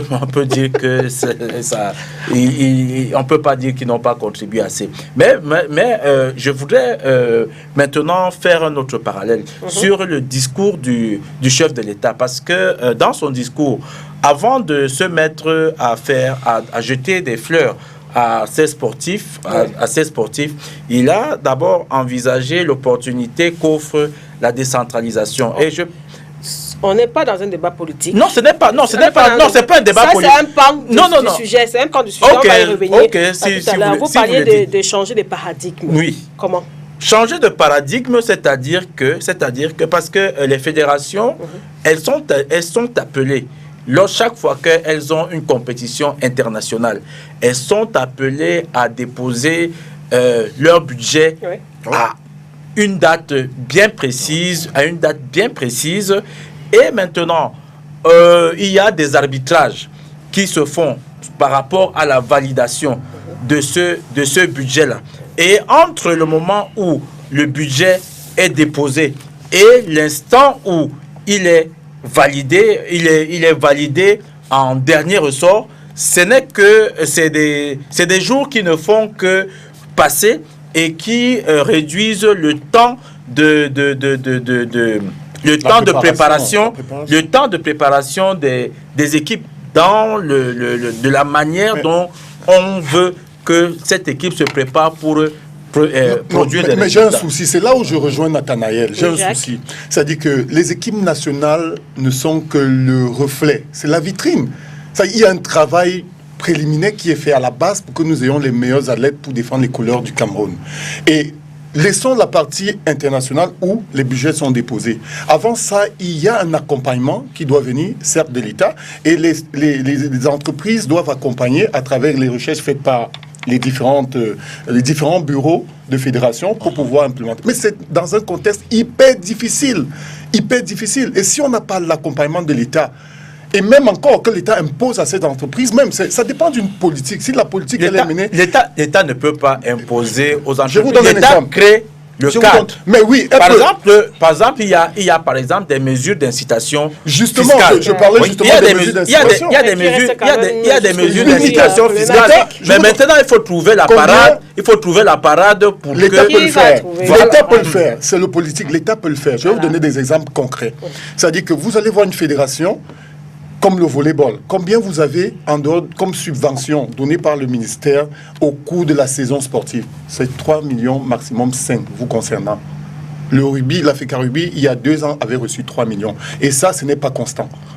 Il faut le dire clairement. Donc l'accompagnement au niveau, parce que c'est dans ces championnats de base, vous comprenez, qu'on retrouve les athlètes qui iront défendre le vivier. Donc si on a 3 millions, soyons honnêtes, quand vous, en tant qu'État, vous donnez 3 millions à un président de fédération pour l'appuyer pour l'organisation des rencontres et tout ce qui va avec, championnat jeune, la formation des arbitres, comme on parlait tout à l'heure, le développement dans les quartiers pour éviter les délinquants et travailler sur l'insertion sociale, ramener les jeunes par le sport et tout, vous pouvez faire quoi avec? Jacques, j'aborde dans le même cadre. On reçoit 3,5 millions, l'exemple qui est donné tout de suite, ok? Vous disputez les matchs, si je prends le cas de l'athlétisme, vous avez à la journée, vous avez 300 000 francs en location du stade Amadou Ahidjo de Yaoundé. Si je prends le cas du Palais des Sports, je crois que c'est dans les 750 000, 1 million de francs la journée. Excusez-moi, ça veut dire que vous faites 3 journées de championnat, les 3 millions sont partis. Donc je dis, moi, à un moment, c'est pour ça que je dis... Vous dites chaque fois, ne voulez pas dire que l'État accompagne. Au niveau des équipes nationales, c'est là où on peut voir plus, parce qu'on parle de vitrine, on n'a pas de vitrine. C'est là où on a une espèce d'accompagnement de l'État. Il faut dire les choses telles qu'elles sont. Mais non, moi, à la base, parce que moi, on a un problème chez nous. Quand on perd aujourd'hui, on dit, alors qu'il y a 2 ans, on était champion d'Afrique, aujourd'hui, on est incapable. Vous êtes champion d'Afrique avec la même équipe, comment? Les autres commencent la compétition à 15-18 ans. Nous, on commence chez nous, à quel âge? À 25 ans, 30 ans. Tout à fait. Vous découvrez un athlète parce que vous l'avez trouvé à Boya, c'est-à-dire qu'il est passé de la 6e, de la terminale à l'université, vous le découvrez. Ah, elle est bien grande, elle peut jouer au basket, elle peut jouer au volley, elle peut faire le triple saut. Vous la récupérez. Mais cette fille est plus intéressée par l'école. Déjà, elle n'a pas, sa marge de progression est tellement minime que le temps qu'elle grimpe, qu'elle monte en régime, elle pour atteindre, elle sera sortie. Donc je dis honnêtement, à ce niveau, je rejoins tous ceux qui vont penser que l'État n'accompagne pas, parce que quand vous regardez ici, on ne peut pas vivre des frais de licence. On n'accompagne pas, mais pas assez. Et oui, et on accompagne les compétitions internationales. Et même qu'il faut voir comment ça se passe. C'est-à-dire que si vous prenez une compétition qui a eu il y a 2 ans à Sabo, Nigeria, une fédération telle que la fédération d'athlétisme continue à attendre les paiements. Donc, quand vous regardez sur cet état de choses, vous dites, mais pourquoi est-ce que j'ai investi là-dedans? Maintenant, il faut avoir des passionnés, très honnêtement, qui sont prêts à mettre de l'argent, et après vous allez tout entendre derrière, parce qu'on dit blanchir l'argent. Je ne cache pas, je connais les fédérations au Cameroun qui mettent tellement de... Martin, là, je parle de la fédération de volleyball. Je parlais de la fédération de Nambudo. Il y a des fédérations qu'on connaît, c'est-à-dire qu'on sait qu'elles sont prêtes à mettre des sous. Mais en fait, après, il y a une espèce de... Je ne vais pas dire découragement, parce que vous dites... Il faudrait absolument que l'État, quand même... Est-ce que maintenant on va devoir faire en sorte qu'on regarde... Vous avez tout réduit aux subventions et à l'argent. Véritablement, la légitimation des performances de cette jeunesse, ce n'est pas une question d'argent au départ. C'est une question de donner des infrastructures, un cadre qui permette aux jeunes talentueux, doués, de se révéler et de faire le sport qu'ils aiment et de se révéler. Est-ce que ce cadre-là est offert aux Camerounais? Quelqu'un va vous dire oui. Quelqu'un va vous dire oui, c'est-à-dire que celui qui a le parce football que va vous dire arrêtez de nous parler d'argent. Parce que si on veut prendre le cas de la formation... Non, attends. Il va à la finance. Attends, les Nathalie permet. Arrêtez C'est-à-dire que si vous regardez, parce que gestion des finances, allons dans la formation. Allons dans le cas de la Attends, formation. Dans le cas de la formation. Ouais. L'exploit, c'est-à-dire que qui a été fait au Cameroun, je dis après c'est un exploit parce que je ne sais pas sur quelle base, sur quels critères on a créé cette... Je n'ai rien contre le football. On a créé l'ANAFOOT. Moi, je dis honnêtement, si ça aurait été mon avis, j'aurais été le conseiller L'académie des sports, pas j'aurais dit une académie des sports. Tout à fait. Et on irait sur quoi? Sur une table de cotation, on voit que celui-ci a un certain niveau. C'est-à-dire qu'ailleurs, on sait ce qu'on appelle sportif de haut niveau. Tout à fait. En fonction de ça, on aurait pu prendre au volleyball 3 dames. On regarde la taille, il y a des critères on pose comme ça, on dit là, il peut faire quelque chose. Vous prenez à l'époque Oriol Ndogmo, vous lancez de poids par exemple, qui grimpait, qui évolue, vous pouvez la gagner, elle a battu le record d'Espagne dernièrement. Vous la regardez, vous dites, ça veut dire que cette fille-là peut faire quelque chose. Vous la mettez dans les structures, j'ai failli dire confortable, où elle peut faire pour finir une préparation et on voit vers dedans. Aujourd'hui, qu'est-ce qu'on a fait au Cameroun? On a trouvé que non, c'est le football qu'il fallait faire. Même l'ANAFOOT, c'est dit. Parce que là n'est pas le débat. Même Le débat, c'est que l'ANAFOOT, le débat, c'est enlevons ce que le je disais. enlevons Où le est côté- l'accompagnement qu'on donne à ces jeunes qui se sont révélés, comme est tu quasi parles inexistant. au Il est Lyon quasi Domo. On inexistant. devrait leur donner Il des est stages, quasi des inexistant. bourses. Tout à fait. Après, on va rester, on va venir gloser, on va venir se contenter de leur performance. Je vous donne un autre exemple plus concret qui arrive à grands pas. L'ascension du Mont Cameroun. Ouais. On est à 10 jours. Ceux qui sont sur ce plateau me disent argent, oui, l'État donne l'argent. Donc, l'État va donner l'argent. Jusqu'aujourd'hui, l'État n'a pas encore donné l'argent. L'État va donner l'argent à 24h48 de l'événement. L'événement va se dérouler. Vous allez dire que l'État donne l'argent. Mais à quel moment l'État donne l'argent? Et on sera étonné que un Camerounais n'a pas gagné le Mont Cameroun. Et L'impréparation, vous l'avez révélé parce tout à que l'heure. qu'est-ce qu'on fait pour que les Camerounais gagnent? C'est une fierté, c'est une image. Et ce Camerounais qui gagne là, quel est l'accompagnement qu'on lui donne pour aller défendre les couleurs du Cameroun sur le plan national, international, pour qu'il gagne d'autres lauriers? Je ne vois pas. J'ai vu un étranger venir gagner les 20 km de Douala international de Douala ici il y a 2 ans. Ou après on voit les Kenyans venir gagner. Moi je dis que il y a un vivier, il y a un vivier de jeunes Camerounais, il y a un vivier de jeunes Camerounais ici qui, s'ils étaient bien encadrés, si nos fédérations étaient... Et le problème de fond, c'est quoi? C'est qu'il faudrait que l'État, à travers le ministère des Sports, redéfinisse de manière efficiente la politique sportive. Donc elle définisse pas, redéfinit pas, elle n'existe déjà pas. Non, là-bas, les fonctionnaires te disent qu'elle est définie. Disons qu'elle est définie. Je ne fais rien contre mes amis la Densos, mais Disons à qu'on quoi ne ils parle servent de rien. la direction des normes au ministère des Sports et on vous avez un Je comité veux de croire qu'il normalisation dans une existe. C'est pour ça fédération. qu'il dit qu'il faut Non, redéfinir. arrêter. Il faut redéfinir de manière efficiente et mettre un encadrement Ouais. pour que ce soit concret. Les fédérations aujourd'hui, nous sommes déjà en train de partir à plus d'une Olympiade sans élection. Et ça va dans tous les C'est sens. annoncé quand même Entre les frustrations qui sont nées à l'intérieur, qui ont tué, qui ont découragé Beaucoup de sportifs. Ouais. qui voulaient apporter de leur expertise dans la gestion de ces sports-là. Et ça fait que les fédérations sont abandonnées aux seuls promoteurs qui sont encore présidents. Et un président ne peut pas gérer une fédération seule. Il faut un accompagnement, il faut un entourage. Même parce qu'on dit en sport, il vaut mieux plusieurs yeux qu'une seule paire d'yeux pour regarder, même pour faire la détection. Vous allez constater tout à que fait. on C'est a- un comité c'est un comité, c'est qui décide. Donc c'est pour dire qu'il y a du travail à faire à la base. Le discours du chef de l'État, il faudrait que ceux qui ont la charge du sport au Cameroun ne le saisissent pas pour se gargariser. Le président a reconnu. Il a dans son vestiaire avec les joueurs. Oui, que le président a reconnu que nous avons gagné. Non, le président est en train de dire que D'accord. le président est en train de dire que mettons une base Ouais. pour que ces lauriers-là, il faut qu'on fasse comme ailleurs. Moi, Tout à fait. je l'ai dit une fois, ailleurs, dans toutes les fédérations, chaque président met un comité qui redéfinit la vision de ce sport-là sur un terme de 10 ans. On redéfinit. Ouais, Chaque des fédération le fait. C'est objectifs, un des livre. objectifs. C'est un livre au moins. C'est un mémoire de Tout à fait, 350 pages. tout à fait. On définit tout et on dit ce qu'il est. On fait l'état des lieux de ce qui existe. On dit comment. Nous avons la compétence pour ça. Il y a la Pas la compétence compétence ici au pour Cameroun moi, pour le faire. Or, aucune fédération n'a ne commande ce mémoire. On fait une navigation. Non, non, Nous non, non, non, non, non, non, tu parles Nous l'avons fait. Non, tu peux pas dire, non, je suis désolé. Si nous l'avons fait. Tu ne peux pas dire. Tu ne peux pas D'accord. Je dis un mémoire qui projette la D'accord. fédération. Tout est dedans. Mais c'est pas plus compliqué. Il suffit de regarder le nombre de la d'écoles. fédération d'athlétisme. Mais oui, si vous regardez.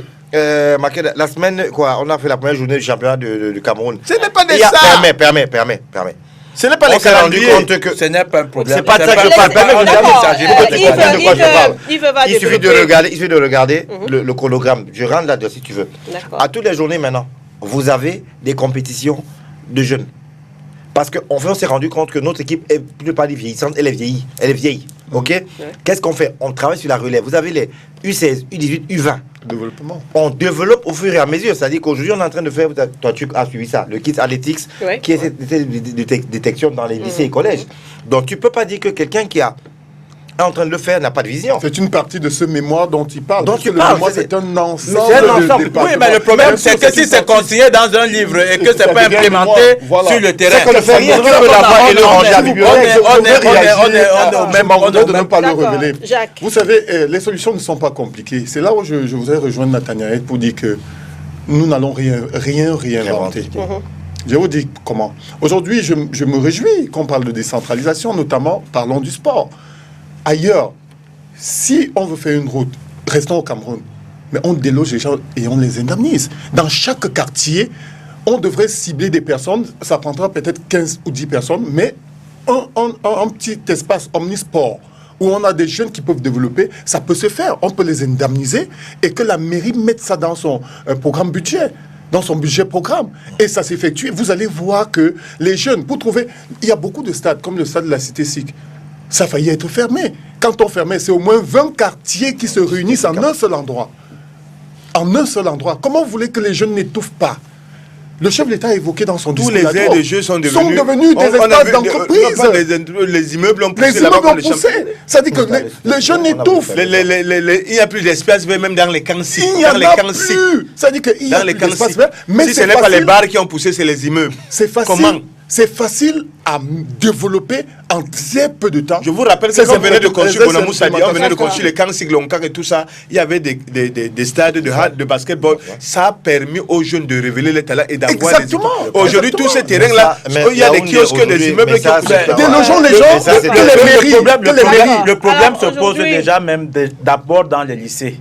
Il n'y a plus. Il n'y a pas de- La loi dit que chaque établissement, pour te donner l'autorisation, Ça, c'est la loi. il faut avoir des aides dessus. Voilà. Mais Ça, on c'est connaît la loi. beaucoup d'établissements ici qui n'ont qui pas n'en d'aide. ont pas. Et qui, Moi, je connais ne plutôt sont pas les des Et dans les gens. élèves, Il y a encore les et dans lycées, les élèves qui devaient partent servir des gens. pratiquer le Des sport sports dans la rue. sur l'asphalte, sur le goudron. hors de l'école. Sur le goudron. Alors aujourd'hui, on voit par exemple de l'athlétisme concrètement, Yves Désiré. Qu'est-ce qui est fait pour l'encadrement de la jeunesse, l'encadrement Pour sortir des viviers sur 5 ans, 10 ans. Alors, Qu'est-ce pas plus qu'il fait compliqué, pas plus compliqué.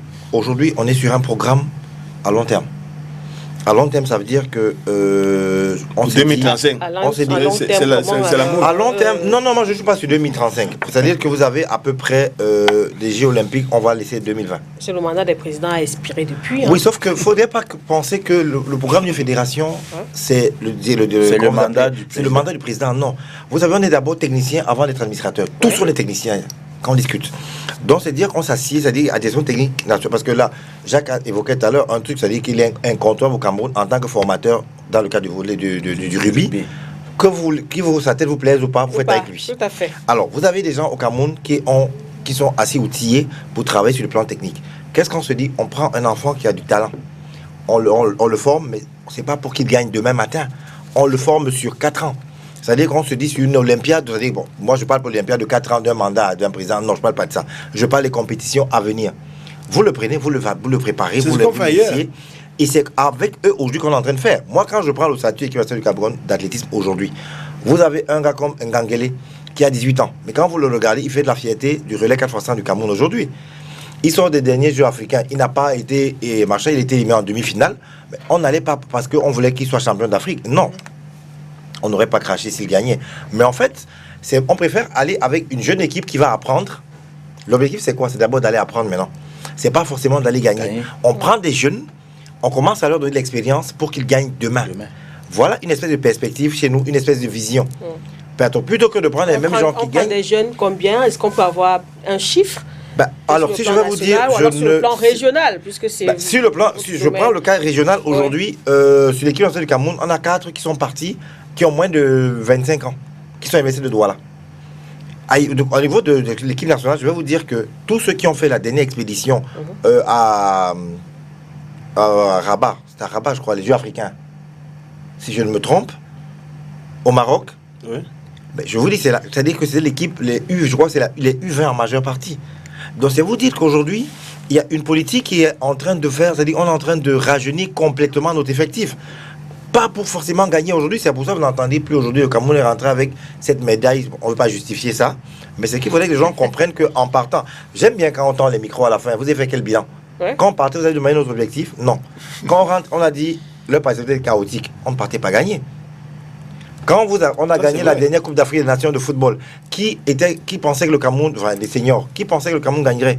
On savait qu'on allait, avec Hugo Brosse à l'époque, on savait qu'on allait jouer 3 matchs, on revenait. On a gagné la finale. Donc je dis, mais c'était quoi l'objectif? Nous, aujourd'hui, on est en train de rajeunir l'équipe. On prend des gamins conformes et ainsi de suite, ils évoluent. Et pour que d'ici quelques années, ce soit eux qui soient la fierté de l'Afrique. C'est la même tendance au volley? Au volley, en ce moment-ci, hier, jusqu'à hier, je pense, il y a 2 jours, il y a un stage des moins de 16 ans qui était en train de se dérouler. Et l'objectif, là maintenant, on est en train de préparer la cuvée de 2024 pour les Jeux Olympiques de 2024. Et à travers 2020, c'est mort, là. Non, en fait, 2020, complète là, non? 2020, c'est 2020. Mais même si l'équipe nationale avait été qualifiée pour les Jeux Olympiques de 2020, même si elle s'était qualifiée, il est évident qu'avec le vieillissement, dans 4 ans, elles ne peuvent plus donner le même résultat. Donc, c'est une action qui a commencé depuis 4 ans. Et vous avez vu pour la première fois des cadettes du Cameroun participer à un tournoi international africain et mondial. Il y a une cuvée qu'on est en train de préparer pour 2024. Et puis, au-delà de cela... Il y a un championnat cadet de volleyball. Il y a un championnat cadet de volleyball qui va se jouer à partir du 15 au 16. Qui n'existait pas, ça va commencer bientôt, c'est ça? Non, il a toujours existé. Ah, ok. Il a toujours existé. Ça fait 3 ans que les cadets et les juniors ont un championnat qui se joue de manière régulière. Et la prime à cela, c'était que les champions, les coachs des équipes championnes en junior et en volley sont propulsés entraîneurs nationaux des équipes des différentes catégories, wow. Des différentes catégories pour lesquelles ils sont sortis champions. Donc ça a toujours existé. Donc on est dans cette projection. On est dans cette projection là et on espère que ça va porter des fruits et la preuve en est que lors du dernier TQO, vous avez Emmanuela Bibinbe qui sort de l'équipe nationale cadette qui a été insérée dans la grande équipe senior. Vous avez Davina Gameni. Non, si c'est pour ça que j'ai vu une jeunesse donc ça fait partie de ce plan-là. Et puis maintenant, on est dans un plan de détection. On recherche des joueuses qui présentent un certain profil morphologique qu'on insère, c'est-à-dire que... Vous recherchez comment? Vous recherchez où? Dans la rue, on recherche. Vous marchez, vous regardez. Oui, partout où on intéresse, on s'en va voir les parents, on leur explique quelle quelle est la vision. Certains nous donnent leur quitus et puis on prend les enfants en charge. Et où en êtes-vous avec les écoles de volley? Les écoles de volley, bon, elles continuent de faire leur bonhomme de chemin. La condition, c'est juste que quand vous créez une école, vous vous rapprochez de la fédération qui vous donne, qui vous homologue. Et puis maintenant, avec la direction technique nationale, on vous donne, à vous les formateurs, les modules sur lesquels vous formez. On ne forme pas pour former. D'accord, on va évoquer un aspect qui semblait passionner nos panélistes ce soir, tout à l'heure. Toujours dans le discours du chef de l'État, vous savez, il a parlé beaucoup de décentralisation et sans véritablement rentrer dans un débat politique. Il a, par exemple, dit, je cite, « Vous serez la première jeune génération à bénéficier des opportunités qui vont se présenter à ceux qui voudront s'investir dans la gouvernance locale et je vous engage vivement à le faire. » Fin de citation. Est-ce que cette invitation peut aussi concerner les jeunes sportifs? Si oui, comment? Mais bien sûr.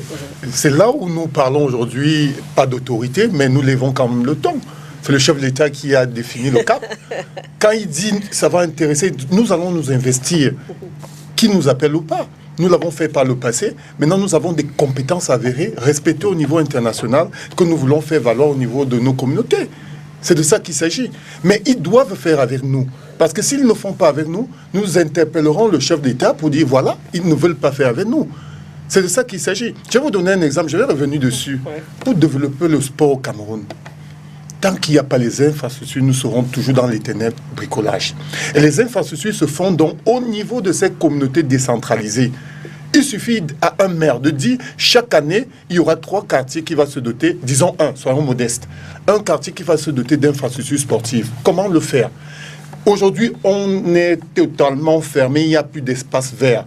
Vous ne pouvez pas avoir un quartier qui regroupe près de 10 000 personnes sans avoir un espace où les jeunes et les Camerounais sont fréquents. Où les jeunes vont aller enlever de cette sueur, sortir un peu de cette oisivité, rejeter cette énergie débordante-là en s'amusant et dans un cadre compétitif où ils se mesurent, ils doivent rester en activité et développer la force qui est camerounaise. Quand vous ne pouvez pas mettre ces infrastructures, ne vous attendez pas à ce que le soir, quand vous rentrez de chez vous, ce jeune qui déborde d'énergie vous tord le cou dans une clé 14. C'est de ça qu'il s'agit. Et là, ces autorités sont interpellées par le chef de l'État à nous bâtir ces infrastructures. Quand les infrastructures sont bâties, parce qu'il suffit de déloger des personnes, les indemniser dans un budget programme de la mairie, et les stades vont commencer à naître, et le sport va mieux se porter à la base. Parce que je ne veux pas parler des lauriers, je parle encore de la base. À partir du moment où vous avez des infrastructures, vous avez la compétence technique pour former les éducateurs. Parce que au niveau de la formation, c'est échelonné. Vous avez, dans le cadre scolaire, il y a certes des enseignants d'EPS, mais qui doivent aussi suivre des formations au niveau des fédérations, parce que les fédérations sont nombreuses au Cameroun. C'est pas seulement l'apanage du rugby. À la FECA Rugby, nous en organisons plein, mais c'est pas seulement la FECA Rugby. Les fédérations intéressent de plus en plus les enseignants d'EPS à développer le sport dans les établissements scolaires, les disciplines sportives, dont les FENASCO qui sont organisées. Mais il y a également cette partie non négligeable et très importante, c'est ceux qui ne sont pas scolarisés. Il faut les récupérer donc avec le sport et organiser des choses où ce garçon du quartier qui est sorti du système scolaire puisse retrouver quelque chose par le sport. Il y a beaucoup de délinquants qui sont devenus, Nathalie l'a évoqué ici lors de son propos liminaire, qu'il y a beaucoup de jeunes qui sont sortis de la délinquance et sont devenus de très grands sportifs et que le chef de l'État, justement, dans son discours, a reconnu l'effort fourni. Donc, il faut donc sauver cette grande masse qui est sortie du système scolaire par le sport. Et c'est possible à travers les organisations bien posées de mettre des éducateurs bien formés pour pas seulement sur la partie sportive, parce que quand vous êtes éducateur, il n'y a pas que le sport, il y a même la morale que vous apprenez à ces sportifs. Vous apprenez le respect, comment vivre en société avec les autres à travers le sport. Parce que le sport devient en ce moment un vecteur d'éducation.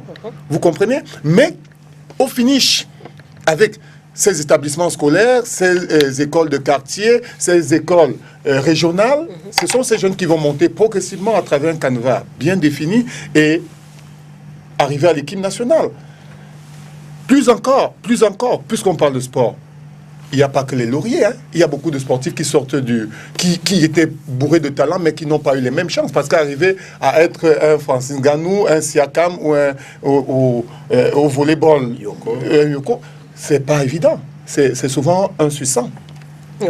Je ne parle pas de 1 sur 100 à la base, hein, je parle 1 sur 100 des meilleurs de sa génération. Je parle du haut. Donc, et qu'est-ce qu'on fait donc de ceux qui méritaient également d'être là-bas, mais qui n'ont pas pu rester? Donc, il faudrait définir ce qu'on appelle la réinsertion sociale.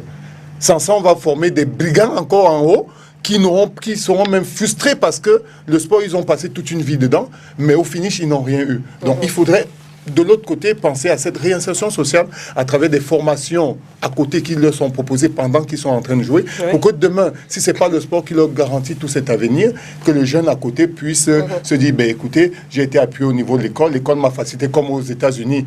Il y a certains qui intègrent le système universitaire parce qu'ils sont meilleurs. On dit non, tu vas t'asseoir, tu vas faire cette école, tu es meilleur. Pour accéder au niveau professionnel, il faut que tu passes par l'université. Donc on peut prendre ces deux cas, appuyer ceux qui peuvent encore réintégrer le système scolaire ou accompagner par des formations des entrepreneurs à l'agro-silvo-pastoral. Le Cameroun a des terres, ils peuvent être des éleveurs et aujourd'hui mettre des œufs sur le marché, être des entrepreneurs, mais surtout occuper cette force-là. Sans ça, il y aura un effet boomerang.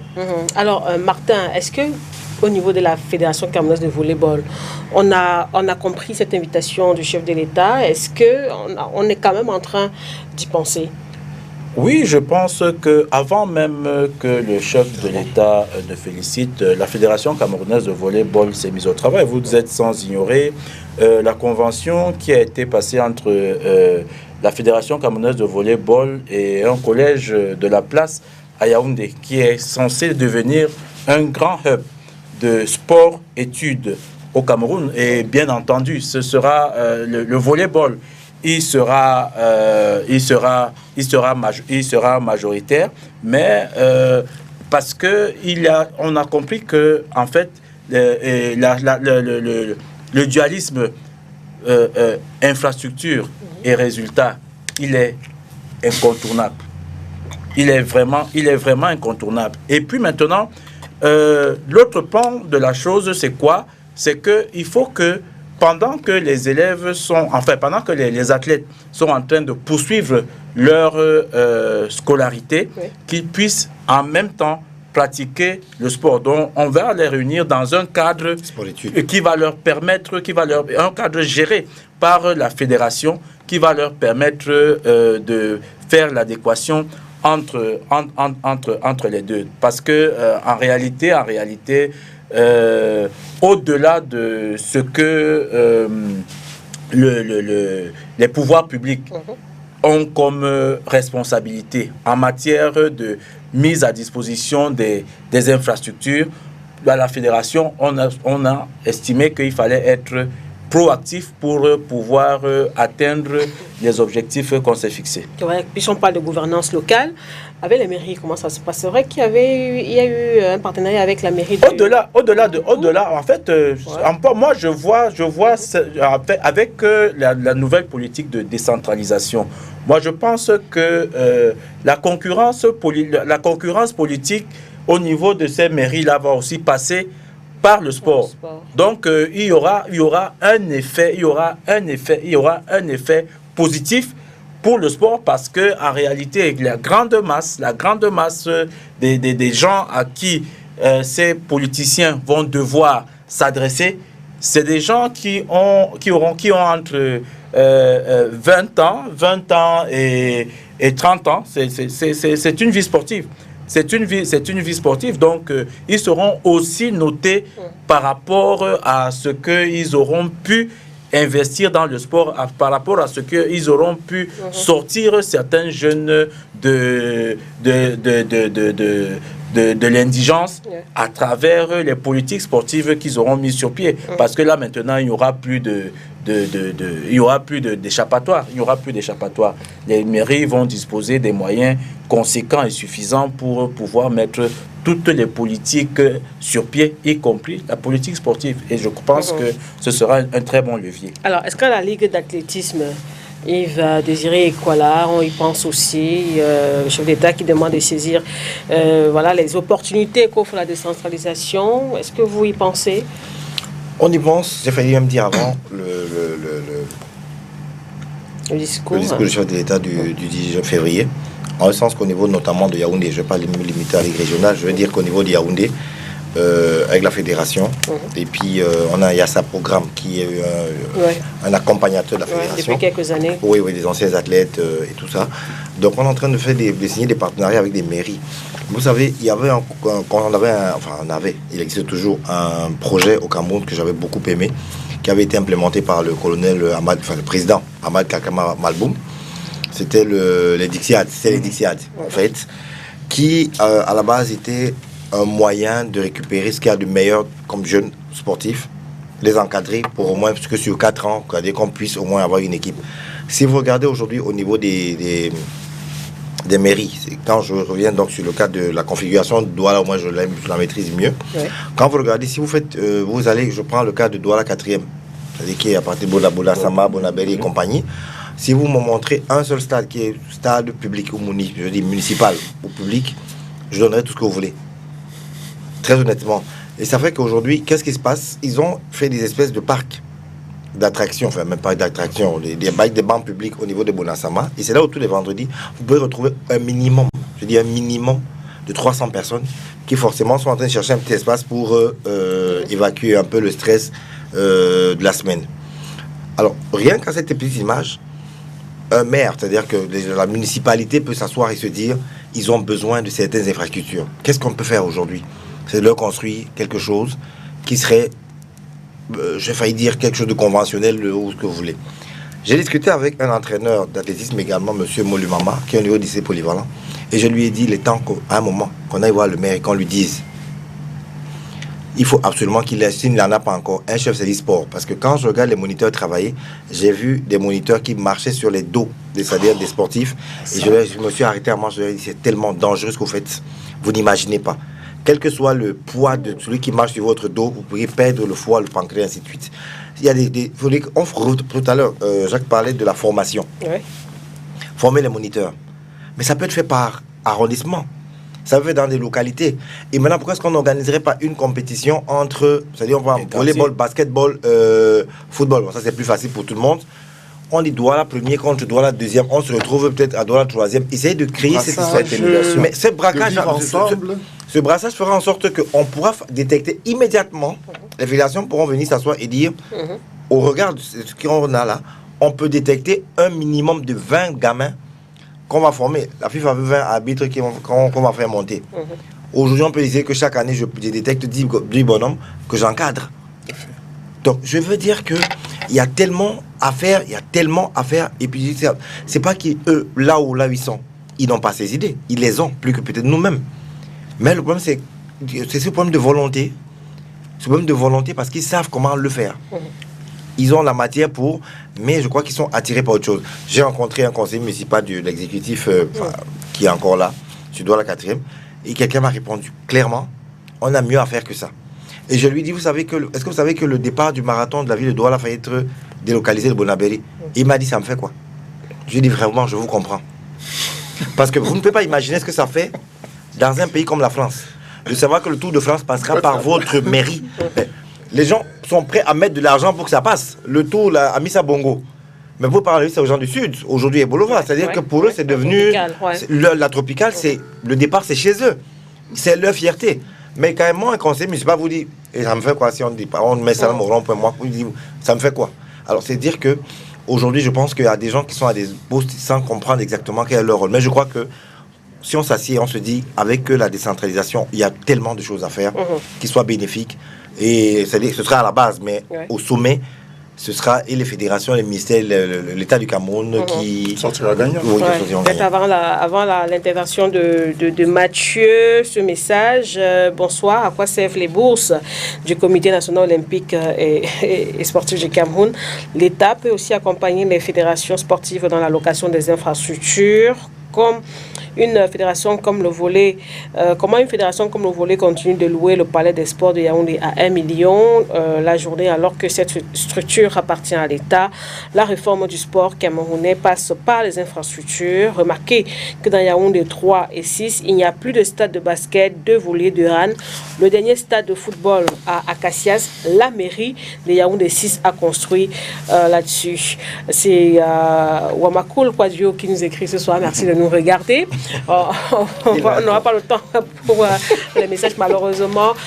Mathieu, en foot.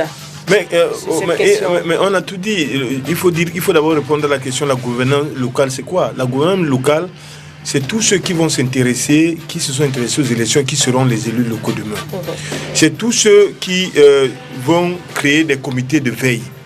Et c'est-à-dire qu'avoir cultivé les valeurs citoyennes. Il faut savoir que le problème qui nous manque, contrairement en Afrique de l'Ouest, j'aime le dire sur le plateau, c'est la culture de la citoyenneté. On n'a pas la culture de la citoyenneté. Quand on construit, il le disait, quand on construit une route devant chez vous, vous dites que c'est la route d'Antonin Tonin, c'est la route de Paul Biya. Ailleurs, quand vous avez la culture de la citoyenneté, vous constituez un comité de veille, vous prenez la plaque qui est écrite là, avec toutes les indications, la route sera à quelques kilomètres, ça a 24 mois ou 12 mois de réalisation, et vous notez le point de départ, et vous veillez. À 6 mois, vous écrivez à la communauté pour dire que à cette télé-là, on ne va pas être dans les délais. C'est votre route, parce que ça va améliorer vos conditions de vie.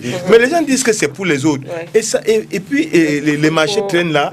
Et donc, c'est la même chose pour dire que si on a cette culture citoyenne, on peut donc interpeller les maires. Il faudrait qu'aujourd'hui, on interpelle les maires pour dire, dans notre quartier, on avait un terrain de volley, un terrain de hand, un terrain de basketball, il n'y a pas de poteaux, ou alors on peut mettre une tribune, on peut améliorer, on peut la clôturer, écrire véritablement des projets à la mairie et veiller et suivre. Il ne faut pas croiser ses bras. C'est ça, c'est pourquoi le président dit que ceux qui vont s'intéresser à la gouvernance locale vont bénéficier de beaucoup d'opportunités parce qu'aujourd'hui les mairies ne seront plus simplement des mairies qu'on va subventionner par le FECOM.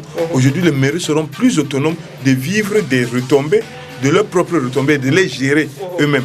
Donc il y a beaucoup de... Et aujourd'hui les maires qui seront qui sont élus au sortir des élections du 9 février n'auront plus d'excuses demain de dire qu'ils n'avaient pas les moyens parce qu'ils ont entendu l'argent qui n'est pas arrivé. Voilà, merci bien. Je crois que c'est sur cette réaction qu'on va refermer cette émission. On aura évidemment l'occasion de rebondir sur ce sujet. Merci Mathieu Nathanaël Ndjok, Yves Désiré Kwala, Jean Gonsu et Martha Mapak. Merci à toute l'équipe technique ainsi qu'à vous, mesdames, messieurs. À la semaine prochaine. Au revoir.